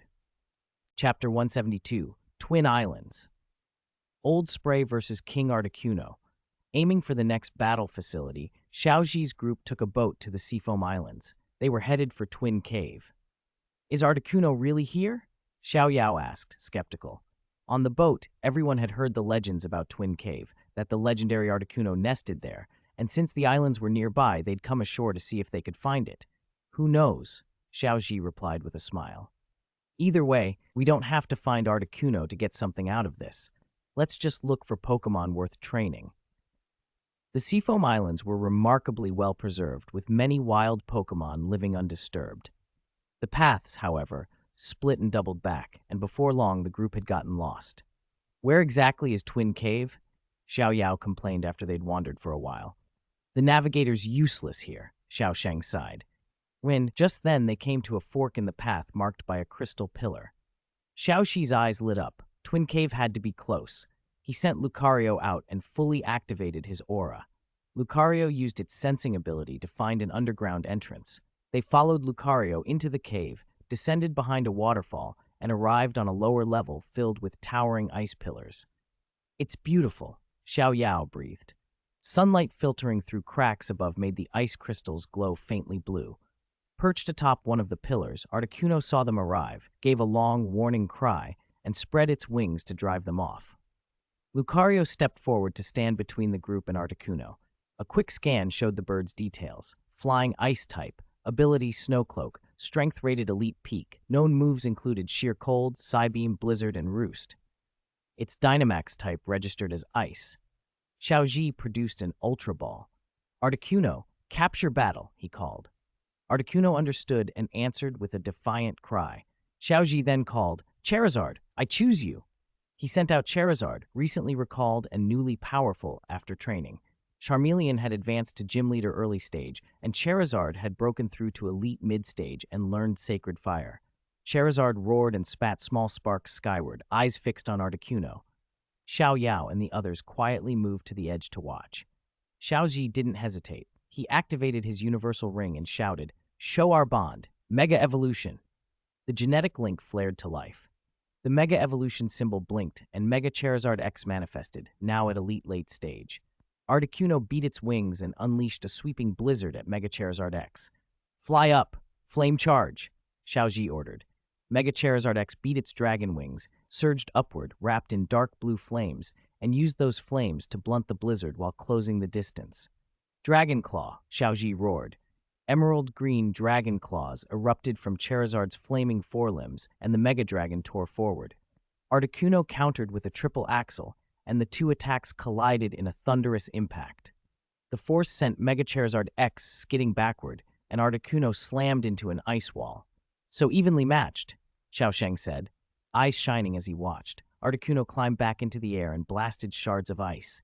Sheer cold, Xiaozhi warned. Charizard, dodge! Mega Charizard X beat its wings and rose. Articuno pursued, sending ice shards after the dragon. Sacred fire, Xiaozhi shouted. Without hesitation, Mega Charizard X pivoted and roared out Sacred Fire. The golden blue flames incinerated the sheer cold and struck Articuno full on. The legendary Pokémon cried out and began to tumble from the sky. Xiaozhi's eyes brightened. Sacred Fire had been more powerful than he'd expected. Now, grab it, he ordered. Charizard locked onto the falling Articuno. The bird fought back, its wings flashing metallic light as it tried to break free, but Mega Charizard X held on. Flare Blitz, then Seismic Toss, Xiaozhi commanded. Charizard's body was consumed by raging flames. It carried the writhing Articuno high, traced a fiery arc, then dove, slamming the bird down onto the ice. The impact blew up a cloud of steam and spray. When the vapor cleared, Mega Charizard X stood in the center of a huge crater, flames still licking its sides, and Articuno was pinned beneath its feet. Charizard roared triumphantly. White light flashed as it exited Mega Evolution and returned to Xiaozhi, who hugged his Pokémon in excitement. Great job, Charizard! Xiaozhi approached the crushed, heavily wounded Articuno, took out an Ultra Ball and smiled. Articuno, become my partner! Articuno gave a weak cry and gave a slow nod. It had been defeated in this capture battle. Xiaozhi threw the Ultra Ball. It hit Articuno, swallowed it, shook 3 times and popped. The capture was successful. Xiaozhi whooped. I caught Articuno! Pikachu, Eevee, and the others came forward to congratulate him. The Ultra Ball was automatically teleported to Professor Oak's laboratory. Professor Oak examined the Ultra Ball when it arrived and could hardly contain his excitement. Aside from Feraligatr, Oak remembered the most notable special ball capture Xiaozhi had made, an Arceus Tyranitar. He carried the Ultra Ball into the lab's backyard and called, "Come out!" The ice blue legendary Pokémon stepped from the ball. Articuno, Oak laughed. Not bad. As expected of Xiaozhi, he never disappoints. Oak took in Articuno's battered condition. Oh my, look at the injuries. Xiaozhi must have really pushed it. Don't worry, I'll get you healed. To be continued. Chapter 173, Arriving at Metal Island, the Battle Palace. Metal Island, the Battle Palace. After leaving the Seafoam Islands, Xiaozhi's group headed straight here. The Battle Palace was a fighting facility built on ancient ruins deep in the jungle, and Atsushi and the frontier-brain Ukyo had been waiting for them. Ukyo was an old man with a white beard who walked with a cane. Despite his age, he moved spryly and looked well-trained. Atsushi introduced him. This is Ukyo, frontier brain of the Battle Palace, the Palace Guardian. Pleased to meet you. Ukyo smiled and nodded. Ash stepped forward. I'm Ash from Pallet Town. I won't back down in this battle. Ash's fighting spirit flared. With Atsushi's involvement and his experience as a trainer, he figured the Palace Guardian wouldn't be weak. He looked forward to testing Ukyo's strength. After the pleasantries, Ukyo grinned at Ash. I'll give it my all, but it's such a lovely day, don't you think? It's a shame to fight indoors. How about battling outside? Ash glanced up at the sky. It was a bright, clear day. The jungle air smelled fresh. Battling outside sounded perfect. Atsushi explained, there are battlefields set up all through the Battle Palace's jungle. Xiaogang and the others were excited. Ash agreed enthusiastically. Seeing that, Atsushi laid out the rules. This match will be a 3-on-3 knockout. Only the challenger may switch Pokémon during the battle. Atsushi took Xiaogang and the others up in a Pokeball-shaped hot air balloon so they could look over Metal Island. He pointed out the battlefield bounds. From the coastline over there to that river, that whole jungle area is the battlefield. They all gasped. The arena was enormous. Meanwhile, Ash and Ukyo were already standing on a rocky promontory prepared as the starting point. The high platform in the center is where the match begins, Atsushi said. The Pokémon will use the entire battlefield. So Ash and his Pokémon will have to chase opponents through the jungle? Someone asked. Exactly, Atsushi replied. Xiaoyao eyed Ash. She knew how much endurance he had, plus the blessings he'd received. How could an old man like Ukyo compare? Doesn't Ash have an advantage? She asked. Don't worry, Atsushi said with a smile. Ukyo's body shouldn't be underestimated. The battlefield was too large for Atsushi to monitor from the balloon alone, so they introduced the high-tech referee drone. Natsumi London, a camera robot, would film the entire battle and transmit it back up to the balloon. It even spoke in a mechanical, polite voice, clearly an early prototype of the Rotom referees used later in tournaments. Natsumi London reporting, the frontier battle between Ash of Pallet Town and Palace Guardian Ukyo is about to begin, the drone announced. Ukyo tossed a Pokeball. First, I'll send out Shiftry. From the jungle, Shiftry appeared, a nimble fighter perfectly suited to the dense foliage. Ash answered immediately. Heracross, I choose you. Ready, go, Natsumi called. Megahorn, Ash ordered. A sparkling charge surged from Heracross's horn as it rushed toward Shiftry. Ukyo, however, didn't want a straight-mouth head-on collision. Shiftry, take to the jungle, he commanded. Shiftry leapt down from the platform and melted into the trees. Heracross, use Brick Break and pursue, Ash shouted. White energy flared from Heracross's fists as it flew after Shiftry. A chase began through the thick jungle, with Ash and Ukyo following on foot. Heracross smashed through several trees but couldn't pin Shiftry down. The leaf Pokemon was too quick and too elusive. Eventually, they arrived at a waterfall. Double team, Ukyo ordered. Shiftry multiplied, surrounding Heracross with illusionary copies. Shadow Ball. Suddenly, countless dark orbs materialized, coming straight at Heracross. Heracross, jump into the water and use Swords Dance, Ash called out. Heracross plunged into the pool beneath the waterfall. Swords Dance took effect, whipping up the water and scattering the decoys. The Shadow Ball's form broke as the water surged, and Heracross's attack rose sharply. Ukyo's eyes widened. So you can do that, he said, impressed. But Shiftry's Shadow Balls were already attacking the area where Ash stood. Heracross, use Brick Break to shatter them. Then Megahorn, Ash ordered. Heracross leapt, smashing the Shadow Balls with Brick Break, and then charged with Megahorn, sending a real Shiftry tumbling into the waterfall. Ukyo stayed calm. Shiftry, use Gust. Shiftry sprang out from the falls and fanned its palm-like leaves, whipping up a powerful gust. The wind scooped up the falling water and hurled it at Heracross, a combination of wind and water that would be devastating. Protect, Ash barked.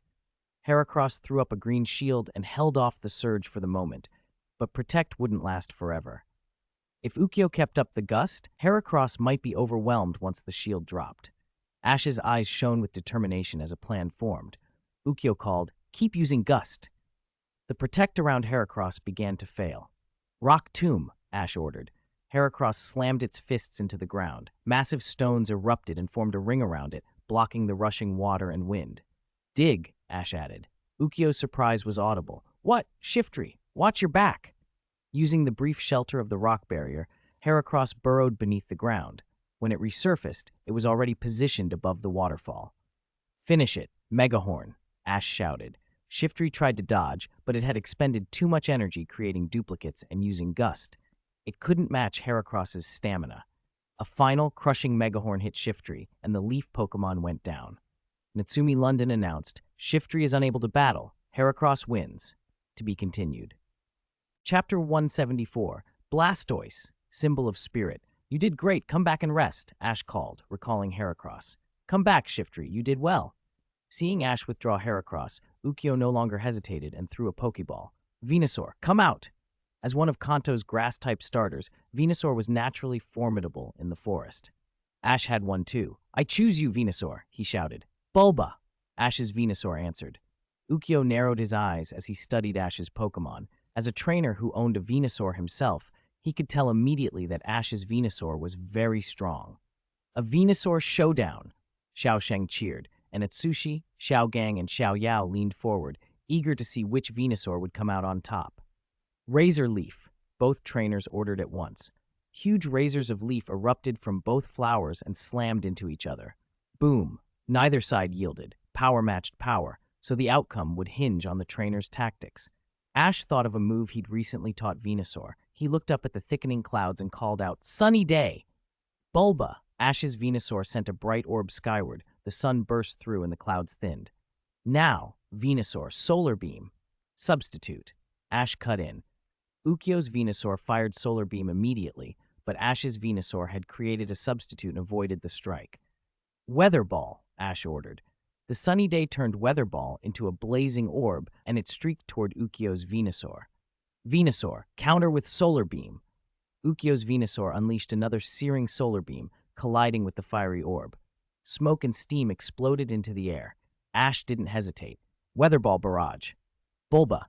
Several fiery weather balls poured from Ash's giant flower. Weather Ball used repeatedly drained far less energy than Solar Beam, so Ash could launch several in succession. The orbs punched through the smoke and slammed into Ukyo's Venusaur. Exhausted from firing 2 solar beams, Ukyo's Venusaur staggered. "Protect!" Ukyo shouted. A green shield sprang up around Ukyo's Venusaur and blocked the assault. Ash's Venusaur ripped into a roar. Petal Blizzard. Petals began to whirl and dance, encircling Ukyo's Venusaur. "Venusaur!" Ukyo barked. There was no avoiding the onslaught. Ash seized the moment. "Now! Hyper Beam!" A blinding hyper beam erupted from Ash's Venusaur's flower and struck before Ukyo's Venusaur could react. The attack overwhelmed it. The Frontier Brain's Venusaur is unable to battle. Ash's Venusaur wins. Both trainers recalled their Pokémon. Ukyo sent out his last Pokémon, a Claydol, ground and psychic type. He smiled. Nature is full of different energies. Claydol channels them all. "Ash, you won't have it easy this time. We'll see about that." Ash sent out Wartortle. "Wartortle, Aquajet, head for the sea." A battle in the forest was disadvantageous for Wartortle, but on the shoreline it would have the edge. Wartortle charged, slicing through the surf, and Ash sprinted after it. "Claydol, Psybeam, chase!" Ukyo ordered. Claydol shot out multicolored beams, but it didn't try to stop Wartortle outright. Ukyo preferred to keep up the chase. The fight moved to the beach. "Wartortle, rapid spin and hydro pump." "Wartortle." The turtle withdrew into its shell, spinning as it built a spinning hydro pump and launched it at Claydol. "Claydol, teleport, dodge," Ukyo called, and Claydol flashed away, reappearing on the water's surface. "Now rapid spin." Claydol whipped up a torrent of seawater, sending it rushing toward Wartortle. Ash grinned. "Wartortle, embrace the sea and evolve." The seawater engulfed Wartortle, and a brilliant light enveloped it. Bang! The water stilled, and where Wartortle had been stood a massive Blastoise, its twin cannons gleaming. Blastoise! Moves: Flash Cannon, Rain Dance, Shell Smash, Aqua Tail, Hydro Pump. "I didn't expect it to evolve so fast." Ukyo laughed, then his expression hardened. "The battle's just getting started." Suddenly the bright sky went overcast and heavy rain began to pour. A sudden downpour. "That's a weather quirk of the South Sea area," Ukyo said. "Those clouds were bad luck for us before, but this rain might turn into lucky rain." "Lucky rain?" Ash smiled back. "Don't forget, Blastoise is a water type. This is lucky for us too." "Rapid spin," they shouted together.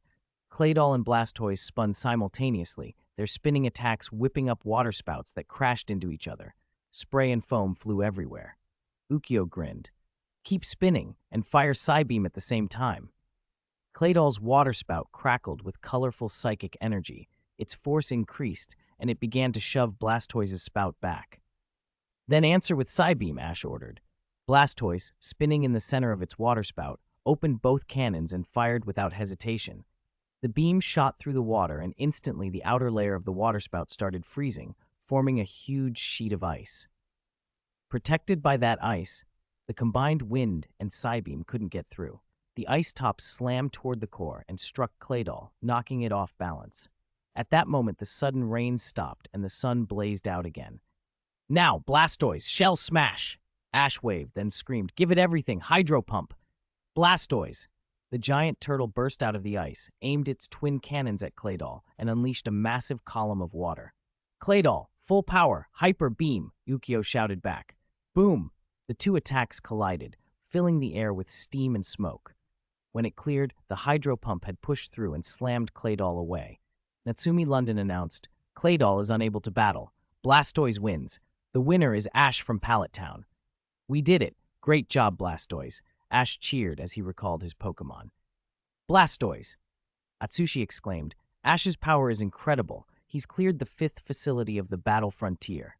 He knew Ash still had his trump card, the elite-level Pikachu he hadn't yet used. Even so, Atsushi felt sure Ash's ability exceeded what he'd already shown. Ash might very well become the first trainer to clear the entire frontier. "This is your proof of victory, the symbol of spirit," Ukyo said, and handed Ash a golden badge. Atsushi began the next announcement. Next up is the 6th facility, the Battle Tower. Its leader is a woman. I'm sure you'll like her. If you win there, you'll learn the location of the final battle facility. Okay, I'm looking forward to it, Ash replied, to be continued. Chapter 175, The Little Tyrant in the Forest, Nidorino.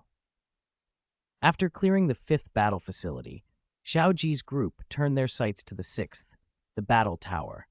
Along the way, they'd handled a red lightning incident in the city. It turned out to be a prank by a lonely young lady from a prominent family. Thanks to Xiaoyao's mediation, Miss Lunai realized her mistake and even became friends with Xiaoyao. Leaving the city behind, the group was once again on the road. Now they rested in a quiet part of the forest. So quiet, in fact, that not even a flying-type Pokémon passed overhead. Weird. Why are there no Pokémon around? Xiaosheng wondered aloud. Xiaogang handed around bowls of thick soup with a grin. Don't worry about that. Eat first. We'll hit the road when we're full. The aroma sent appetites soaring. Xiaoyao eagerly scooped a bowl and took a slurp. So good. Xiaogang's cooking never disappoints. Their Pokémon were tucking in too. Bye, Bagon called. Everyone turned to find half of the other's portions gone, and Bagon's already finished. Faster eater than the princess, Xiaosheng joked, and Xiaoyao smacked his head. She rubbed her chin thoughtfully. Bagon's appetites really increased lately. Ash walked over to Bagon and set another bowl of its favorite energy cubes down. Bagon snatched them and devoured them with a happy squeak. Ash stroked its head as it closed its eyes in contentment. It should be close to evolving, he said. That's why it's eating so much. It's accumulating energy. So that's it, the others chorused. Crash, crackle, a sudden commotion. Everyone spun around to see the table overturned and their pot of thick soup being guzzled by a purple Pokémon. Ah! Xiaoyao clutched her chest and lunged for the pot. My soup! That's... Xiaosheng's eyes widened. It's Nidorino. The stocky Nidorino turned to face them, reared up, and fired a spray of purple poison needles straight at the group. Ah! Xiaoyao dove behind Ash and screamed, Mr. Xiaozhi, watch out!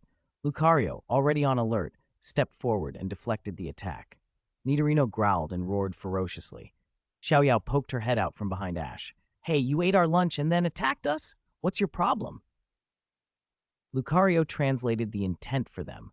It's saying this is its territory. It wants us gone. Oh. Xiaogang's expression cleared. No wonder there are no other Pokémon around. There's a little tyrant driving everyone off. Ash, intrigued, sized the Nidorino up. It was noticeably larger than average. He used his detection ability to scan it, something he'd been using less and less lately except on his own Pokémon. A true trainer gains experience through battle, he believed. Relying on detection all the time wouldn't help him grow. Still, a little information never hurt. Gender, male. Type, poison. Ability, hustle. Strength, gym leader. Early stage moves. Double edge, double team, dig, sludge bomb. Dynamax type poison, Ash brightened. Double edge and double team weren't moves a Nidorino would normally learn. It had inherited them from its parents. He stepped forward with a grin. Nidorino, how about a capture battle? If we lose, we'll leave, and that soup will be yours as compensation. He produced a can of Pokémon food and continued, If I win, you'll become my Pokémon. Nidorino fired another barrage of poison needles as if to say no. Ash just smiled. Fine, I'll take that as a yes. Bagon! Bye! Bagon ran up and blasted the poison needles away with a breath of flame. White light flashed on Nidorino's horn as it charged. A horn attack? Ash guessed before barking his command. Bagon, show it the power of a dragon. Headbutt. Bagon plunged its head forward. As it and Nidorino collided, Ash seized the moment. Dragon Claw. The clawed strike hit, and Ash cheekily called out a follow-up, Sucker Punch, taking advantage of the clash. Bagon's Dragon Claw sent Nidorino flying. Nidorino popped back up and spat several streams of purple sludge at Bagon. Bagon, Flamethrower. A towering jet of flame burned away the sludge. Nidorino pivoted to Bagon's right. A stony energy coalesced on its head as it charged. That explosive slam was Double Edge, the move that had earned it the fearsome reputation of Little Tyrant of the Forest. Every time Nidorino used it, it struck with relentless force. But Ash had been watching its pattern. Bagon, to the right! Dragon Rush! Bagon veered, eyes sharpening. Dragon-type energy surged, and it hurled itself into Nidorino. Boom! The impact threw up a spray of sand and leaves through the forest. Go, full power, pride of the dragon type, Ash shouted. Bye! Dragon energy flashed through Bagon. The restraints that had held it back shattered. Wrapped in blazing dragon aura, the little Pokémon glowed and hardened. Shelgon emerged, forming on the battlefield like a living shield. It was one step closer to its dream of flying. Well done, but no, Shelgon. Ash laughed. Come back and rest. With the battle over, Ash tossed a Pokeball at Nidorino. The ball clicked shut with ease. The little tyrant captured. Ash recalled Shelgon. It would have plenty of time to evolve naturally, so it was best to give it rest at Professor Oak's lab.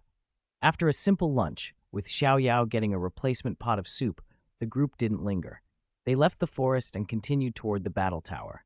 As for Nidorino's territory, once it was clear the tyrant was gone, other Pokémon would likely return. To be continued. Chapter 176. Dashagu? Fossilized pterosaur Xiaozhi's group, heading for the battle tower, got lost again after leaving the forest terrain. How much farther do we have to walk? Xiaoyao complained, shading her eyes from the scorching sun in the barren landscape. It's all Xiaosheng's fault. He can't navigate at all. Xiaosheng smiled sheepishly, constantly checking the navigator in his hand for a bearing. Just then, a huge canyon opened up before them. Huh? What is that? Xiaozhi gasped, pointing ahead. Xiaogang peered into the ravine, stroked his chin, and fell into thought. Then he and Xiaozhi exchanged a look and shouted together, "The Great Fool's Valley!" When the original trio had passed through here, the place had been swarming with people and had sparked a fossil craze. Gary had even dug up a fossilized piece of excrement here. Later, after the Team Rocket trio caused a collapse, Ash had plummeted into an underground cavern and encountered fossil Pokémon like Kabuto and Omanite. He had been carried into the sky by Aerodactyl, the ancient ruler of the skies, an encounter that led to Charmeleon evolving into Charizard. Togepi, the trio's beloved little egg, had also come from this place. Because of Jigglypuff, everyone who saw Aerodactyl had written it off as a dream. These days, the rumors of fossil Pokémon had died down, and the valley looked ordinary, but those who had been there, like Ash and Xiaogang, knew the fossils were real. Xiaoyao and Xiaosheng had never heard the name before and exchanged puzzled looks. Don't let the name fool you, Ash said with a smile. Extinct, living fossil Pokémon really do make their homes here. Fossil Pokémon? The siblings repeated. Like Armaldo? Xiaoyao asked, surprised. Not exactly, Xiaogang explained. Armaldo was revived with a fossil restoration machine. The Pokémon in the Great Fool's Valley seemed to have survived by sleeping through the ages. Sleeping since ancient times? The siblings echoed. All right, since we're here, let's go see Aerodactyl again, Ash said, grinning. He had always been fascinated by Pokémon like Aerodactyl. Do you want to catch it? Xiaogang asked. Ash nodded. They entered the Great Fool's Valley, and Ash fully tuned into his aura. Guided by that sense, they came to a gigantic rock. Ash's aura told him the strongest presence in the canyon lay beneath it. Pikachu! Eevee! Iron Tail! Ash shouted, pointing at the boulder. Pika! Eevee! Metal glinted along Pikachu's and Eevee's tails as they struck. With a thunderous crack, the rock shattered open. Sunlight poured into the opening, and on a stone platform in the center of the chamber lay a sleeping Aerodactyl. Startled by the noise and light, it opened its eyes, roared, and burst out of the cave, fixing its gaze on Ash and the others. Gender, male. Type rock, flying. Ability, rock. Head strength, early elite, weakened state, gym leader peak. Moves, stone edge, ancient power, wing attack, hyper beam. Dynamax type rock. Aerodactyl, do you remember me? Ash greeted calmly. The Aerodactyl gave a fiery roar. Temperamental and proud, it would tear anyone who dared disturb its rest to pieces. It swooped down toward Ash. Come out, Charizard. Meet an old friend. Ash called, tossing a Pokeball. Charizard erupted from the ball, glaring at the Aerodactyl with obvious disdain. I couldn't beat you before, its expression said, but now facing you is like facing my child. Charizard spread its wings and with a pair of emerald green dragon claws slammed the charging Aerodactyl to the ground. As Aerodactyl tried to rise, Charizard planted a foot on it and held it down. Wow! Ash and Charizard have really grown, Xiaogang exclaimed. Back then, Charizard had been overpowered by Aerodactyl. Now the roles were reversed. It's definitely a living fossil Aerodactyl. Xiaosheng said, eyes bright with curiosity. For a king-level, ancient ruler Pokémon like this, one that had survived by the law of the jungle, the best way to catch it was to beat it into submission. Under Charizard's pressure, Aerodactyl finally lowered its proud head and, beaten but alive, allowed itself to be captured in Ash's friend ball. Ash considered how to restore it.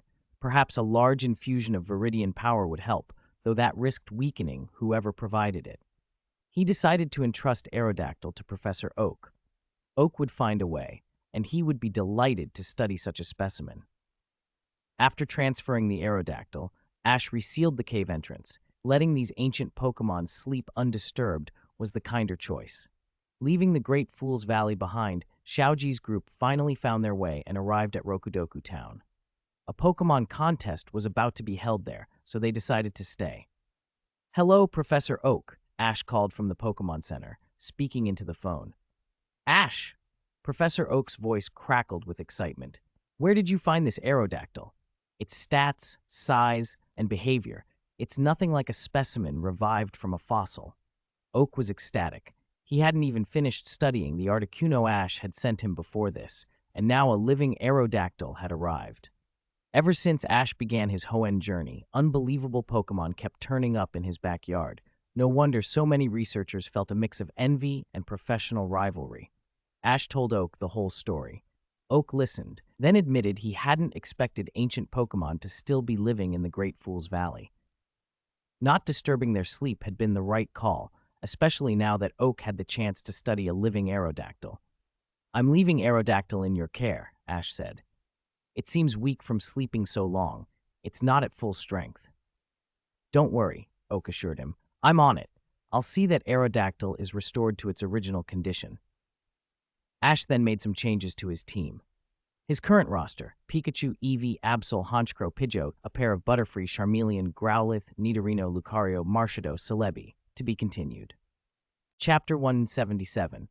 All members of the Rokudoki Gorgeous Competition will participate. On the beach in Rokudoki Town, after Ash and Xiaoyao finished their registration, they stayed behind for some special training.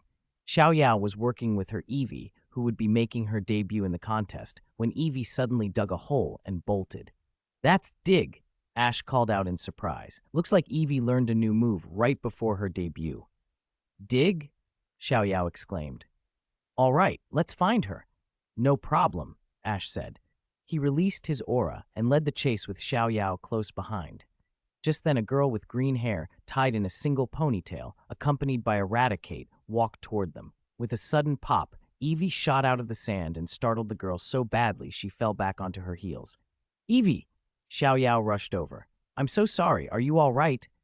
"It's okay," the girl said, standing and brushing herself off.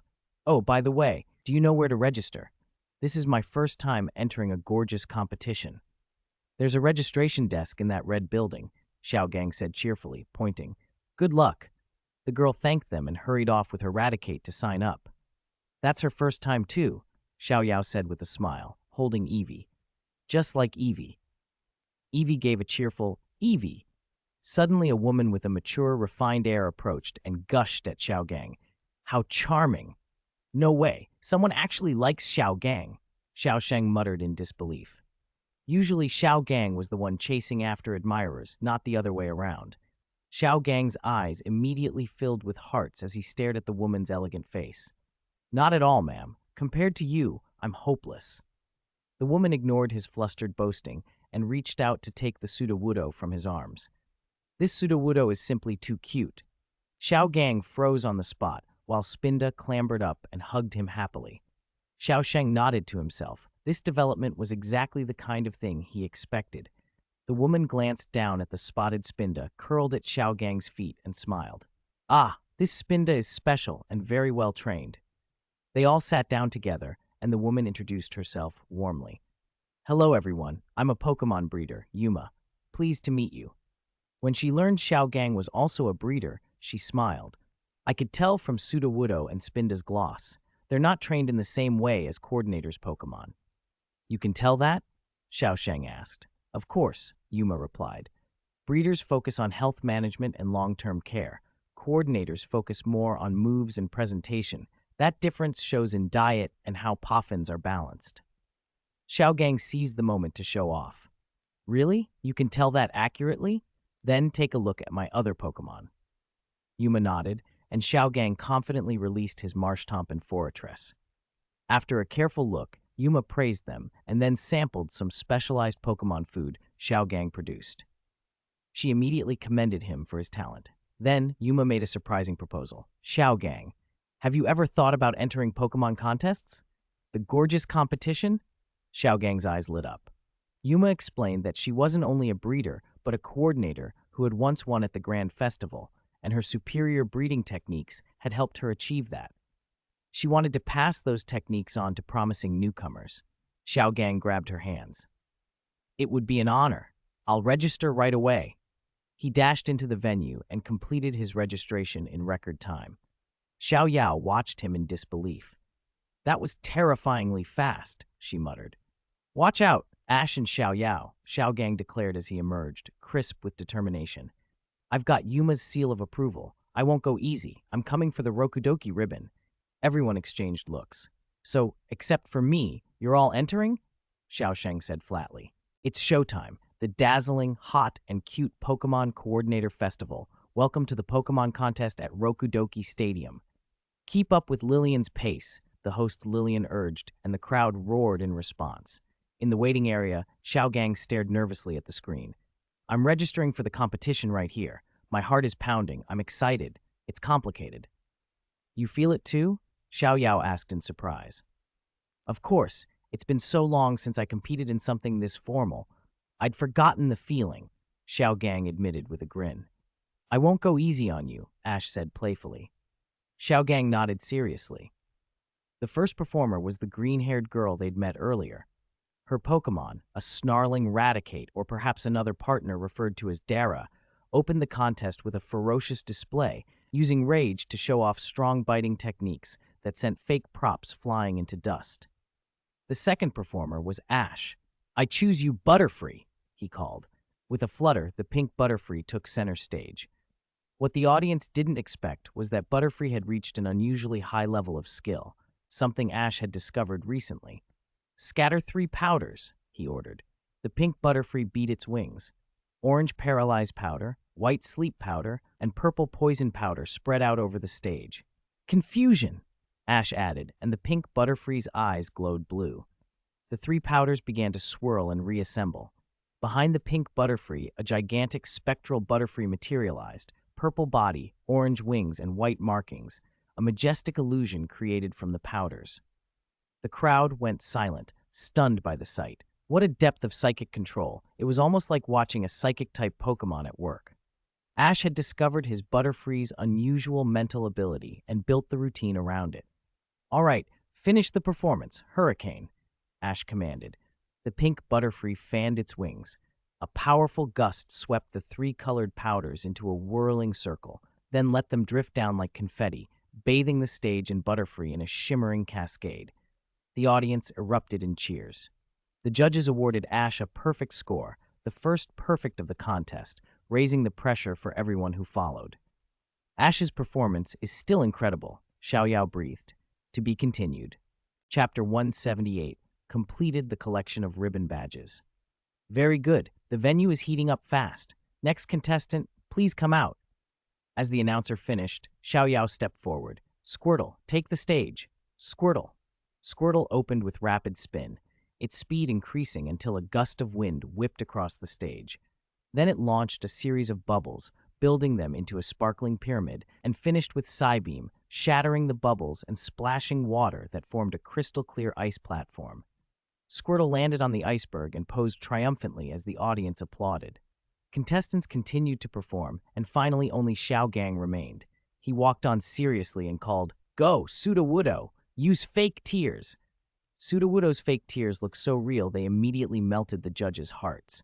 Nurse Joy grinned and cooed, So cute! I just want to hug it! Xiaogang, eyes full of hearts, seized Nurse Joy's hands. Thank you so much for your praise. Are you free after the competition? Nurse Joy blinked and stammered. Lillian stepped up, pinched Xiaogang's ear, and dragged him back to the stage. Xiao Gang, you can't flirt with the judges. Ash's group all covered their faces and sighed. Fortunately, Xiao Gang got back on track and performed a juggling routine with Sudowoodo, showing off the Pokemon's charm. He finished with a flustered flourish to big applause. The first round of judging ended, and Ash's group had all advanced. They gathered in the lounge to check the bracket. Looks like we can only meet in the finals, Ash said with a smile. According to the draw, Xiao Yao and Xiao Gang were on the same side of the bracket and would meet in the semifinals, so Ash would only have to face one of them in the final match. Xiao Yao, I won't lose, Xiao Gang shouted full of bravado. Bring it on, Xiao Yao replied. Just then, Xiao Sheng and Yuma arrived in the lounge. Xiao Gang strode over and grabbed Yuma's hand. Miss Yuma, how do you think I did in the first round? Yuma gently shrugged his hand off and smiled. It was wonderful, no sign of being a debut performance at all. I knew it. That's all thanks to how hard I've trained for today. Xiao Gang beamed. Miss Yuma, thank you so much for giving me this chance. You're welcome, Yuma said, but there's something I'd like to discuss with you. Anything. Please tell me. After the competition ends, would you be willing to come with me? Ah, everyone blurted at once. In the gorgeous 5 minutes round, Xiao Gang's opponent had been the girl who'd asked for directions earlier. Reaching the gorgeous 5 minutes in her first contest was impressive. She was definitely more talented than most coordinators. If she'd faced anyone else, she might have stood out, but she'd drawn Xiao Gang. In the end, her Absol fell to Xiao Gang's Marshtomp, though Yuma watched her match closely. Ash and Xiao Yao also moved through their rounds without trouble. Then came Xiao Yao versus Xiao Gang. Eevee struggled early against Marshtomp. Eevee was still young and not very strong, but it rallied, mastering a springing technique to dodge and then striking with Shadow Ball at just the right moment. Eevee's timing and agility gave it the win by a hair. The final match was Ash versus Xiao Yao. The two exchanged a look and threw their Pokeballs at the same time. Butterfree, I choose you. Eevee, go. Butterfree, Sleep Powder. Ash opened the bout. Butterfree flapped its wings and a drift of sleep powder floated toward Eevee, beautiful to watch, but dangerous in Xiao Yao's eyes. If Eevee were hit, it could be slowed, put to sleep, or worse. Eevee, dig! Xiao Yao yelled. Eevee dove underground to avoid the sleep powder. Double team, Ash called. As Eevee prepared a surprise attack from beneath the arena, Butterfree created dozens of shimmering clones to confuse it. Sucker Punch! Eevee launched a sudden strike from underground, but Butterfree's clones scattered, making it hard to land a clean hit. Confusion. Don't let it escape. Eyes glowing, the real Butterfree and its copies all fired Psybeam. Colorful beams shot toward the spot where Eevee had been preparing to surface. Eevee, give it everything! Shadow Ball! Eevee formed a dark purple energy sphere and fired blindly to break through the onslaught, but luck was not on its side. The attack hit one of Butterfree's clones. The Psybeam smashed into the real Eevee and blasted it out into the open. Eevee, Xiao Yao cried. Ash didn't hesitate. Butterfree, finish it. Tackle. Butterfree swooped and struck, taking out Eevee and securing the final ribbon. Ash had won. At dusk, outside the gorgeous competition venue, Xiao Gang's shout echoed. He had been considering leaving with Yuma, but then she told him she wouldn't be taking him on as a student after all. Xiao Gang, you're already a very capable coordinator. There's nothing more I can teach you, Yuma said with a smile. I think, Xiao Gang began, but Yuma cut him off. She nodded toward the girl who had been his first-round opponent and said, Mihua is also competing for the first time. I've decided to become her coach. Before Xiao Gang could respond, Yuma left with Mihua. Though Xiao Gang had talent, Yuma couldn't accept his personality. Dejected, he held his head and lamented, I'm never entering another gorgeous competition again. Ash's group felt relieved. They wouldn't have to split up or lose Xiao Gang along the journey. Xiao Yao was particularly happy that her chance at the next rounds hadn't been taken away. Ash stepped forward and tried to comfort the crestfallen coordinator. Xiao Gang, keep training. Do well at the next gorgeous competition. Pikachu? Eevee? Xiao Gang groaned, clutching his head in pain. I swear, I'm never doing this again. After the contest, Xiaoji's group continued toward the battle tower. Along the way, in a small town, Xiao Yao won her 4th ribbon. Now she only needed one more ribbon to qualify for the Kanto Grand Festival. A few days later, they arrived at the Battle Tower's location, but it was late, so everyone decided to rest at the Pokemon Center for the night and challenge the Battle Tower in the morning. To be continued. Chapter 179, Battle Against the Maharaja, Leela. The next morning, Ash was training by the lake with Pikachu and the others. Pikachu leaped up, a golden electrum ball gathering at the tip of its tail. When it was thrown, though, the ball unfurled into a crackling net, an electric net. "Amazing, Pikachu! Electric net!" Ash exclaimed. It had been a long time since Pikachu learned a new move. This showed Pikachu had grown even stronger. Ash felt sure it wouldn't be long before it reached Elite Mid-Stage. Pikachu puffed out its chest proudly. "Booey! Booey!" Eevee cried, releasing its aura. Ash sensed the surge.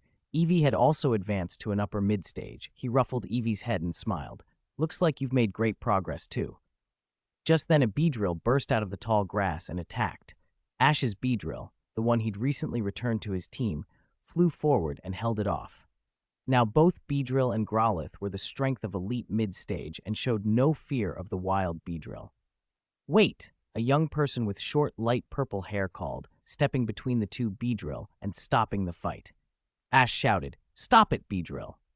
The returning Beedrill obeyed and pulled back. The youth turned to the wild Beedrill. "Beedrill, calm down," she said softly. "If you're this angry, nobody can know what's wrong. Come on, calm down first, then tell me what happened, okay?" The girl knelt and began to communicate with the wild Beedrill. Ash watched in surprise. Under his aura perception, the newcomer was clearly female, and he also sensed other faint auras in the grass. He suddenly understood what had caused the trouble. "I'm really sorry," Ash blurted. "I know your hive is here. I didn't mean any harm. I was just training." The wild Beedrill accepted the apology and returned to its nest. The girl's eyes widened. "You can sense what Pokémon are thinking?" she asked in astonishment. "No, not exactly," Ash replied. "I have aura. With it, I can sense where its relatives are, so I understood what it meant." The girl's expression brightened as she realized they both had special abilities. They sat by the lake and talked enthusiastically. Ash introduced himself. "I'm Ash from Pallet Town." The girl stood and smiled. "So you're from Pallet Town. Nice to meet you. I'm—" Before she could finish, a huge Gyarados exploded out of the water, its face contorted in pain. It roared at Ash and the girl, furious and as if ready to take its anger out on them. Pikachu was about to shock it, but the girl gently stopped him. Looking into the Gyarados' eyes, she said, "Please wait, Gyarados. If you're this angry, no one will understand what happened to you." To Ash's amazement, the Gyarados steadied. It wagged its tail and opened its huge jaw to show her something. The girl walked round to its tail and found a branch stuck beneath the scales. She stepped forward and helped pull it free. The Gyarados immediately relaxed, thanked her with a low rumble, and swam away. The girl turned back and finished her introduction with a smile. "My name's Lila. Nice to meet you." They sat together by the lake, Pikachu and Eevee curled up happily on Lila's lap. Lila laughed. "They really like you." Ash grinned and reached out to his Pokémon. "Of course, they're my best friends and partners." Pikachu and Eevee chirped in agreement. Lila watched them and praised. "Your bond is amazing. It's enviable. Most trainers never get to that level." Suddenly, Ash's attention snapped back to the grass. "Beedrill?" he warned. A Beedrill flashed past, but the gigantic net it launched toward Lila shattered in midair. From above, the familiar Team Rocket hot air balloon descended, and the trio dropped out in their usual bluster. "So you think you have a chance just by coming down?" Ash covered his forehead in disbelief. "You never learn." "Cut the chatter, Satoshi. We're getting Pikachu this time." Musashi snarled as she ordered. "Seviper, Poison Tail. James, go, Cacnea." Kojiro tossed out his Pokeball and called. An Electabuzz that had been training nearby swung in, landing a solid Thunder Punch to block Seviper.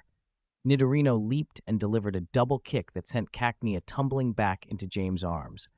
The pair of attackers were repelled before they could do anything. "Why are you still doing this?" Lila asked, irritated. Ash smirked. "What's the point of asking? They've followed me for years. The lines change, but nothing else does." "Electabuzz, Thunderbolt," Ash ordered. "Nidorino, Hyper Beam," someone added, and the two attacks, Electabuzz's crackling thunder and Nidorino's searing beam rocked the sky and blasted Team Rocket away. With the balloon's occupants sent flying, Xiao Gang and the others rushed over. Ash introduced Lila to the group. "Everyone, this is Lila." Lila stepped forward and greeted them politely. The trio of companions introduced themselves in turn. The others stared in surprise. "You're a girl?" they said, especially Xiao Yao, who eyed Lila warily now that she was standing so close to Ash and apparently shared aura powers. Lila laughed and invited them to be guests at her home.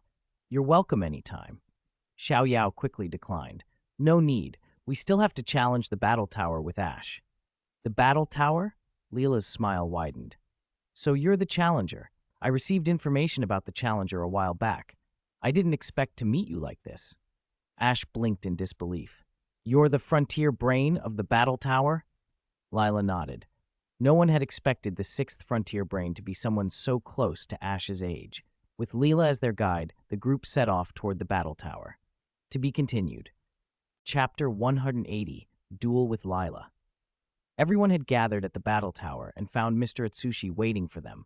He brightened when he saw how well Ash and Lila already knew each other. He was clearly looking forward to a clash between two prodigies. "Ash, Lila, so you two already know each other. I'm excited to see this match," he said with a grin. They all walked out to the arena. An attendant, a Zheng, stepped forward and announced Lila to the crowd. "This is the battle tower's proud frontier brain, the aloof prodigy, the battle ruler Lila." He pointed to Ash next. "And this is our challenger from Pallet Town, Ash." Lila smiled faintly. "Ash, I won't go easy on you just because we're friends. That's exactly what I want. Let's go all out." "All right then, this will be the frontier battle between Ash of Pallet Town and battle ruler Lila. Each trainer may use 3 Pokémon. In this match, only the challenger may switch Pokémon." A Zheng outlined the rules and nodded toward Lila. "Begin." Lila was the first to throw a Pokeball, and Alakazam blinked into the arena. "Alakazam?" Xiaosheng muttered to Atsushi. "Does Lila specialize in psychic types?" Atsushi nodded. "Yes, Lila favors psychic-type Pokémon." Xiao Gang and the others exchanged glances. If they remembered correctly, aside from his ace Pidgeot, Ash's other 2 Pokémon were dark types, normally a very good matchup against psychic types. "I choose you, Honchkrow." Ash sent out his Honchkrow. "Dark Pulse." Ash opened with a signature dark-type attack. Honchkrow hovered and unleashed a surge of dark energy. Alakazam reacted instantly. "Teleport." It vanished and reappeared, evading the blast. Then, without a word, Lila fell quiet and the air seemed to change. She was communicating with Alakazam telepathically, issuing silent commands. Alakazam's eyes flashed blue as it locked onto Honchkrow. "What is she doing?" Ash shouted, alarmed. "Watch out!" Honchkrow's dark pulse was foiled as Alakazam used Disable telepathically to seal the move. Ash blinked in surprise. "Silent commands? If I'm right, she just used Disable." Atsushi smiled. "Looks like Ash figured it out." Xiao Gang and the others were stunned. Silent telepathic commands were unnerving. Without verbal cues, it was harder to predict an opponent's strategy. Honchkrow didn't hesitate. "Nightshade," it retaliated, striking like a shadow. Alakazam teleported to dodge, but Lila's mental commands were relentless. Summoning her concentration, Alakazam's spoons crossed and it fired back. Honchkrow darted into foul play, using its opponent's strength against it, and pressed the attack. Alakazam countered with a sudden bolt as it gathered energy. "Charge Beam!" Lila projected the instruction into Alakazam's mind, and electricity arcs toward Honchkrow. Ash barked a warning. "Dodge!" Honchkrow twisted out of the direct path, but the lightning was dense and clipped the bird, enveloping it in a burst of electricity that detonated in a cloud of smoke. The smoke swirled over the arena. Lila's silent voice pushed Alakazam on.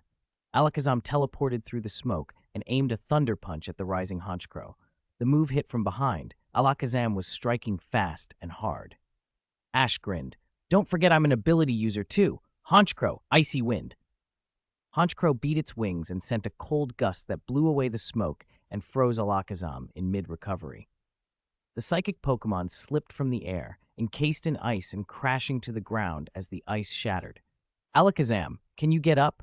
Lila urged mentally, but before Alakazam could fully recover, Honchkrow dove in and released a final dark pulse. The hit was decisive.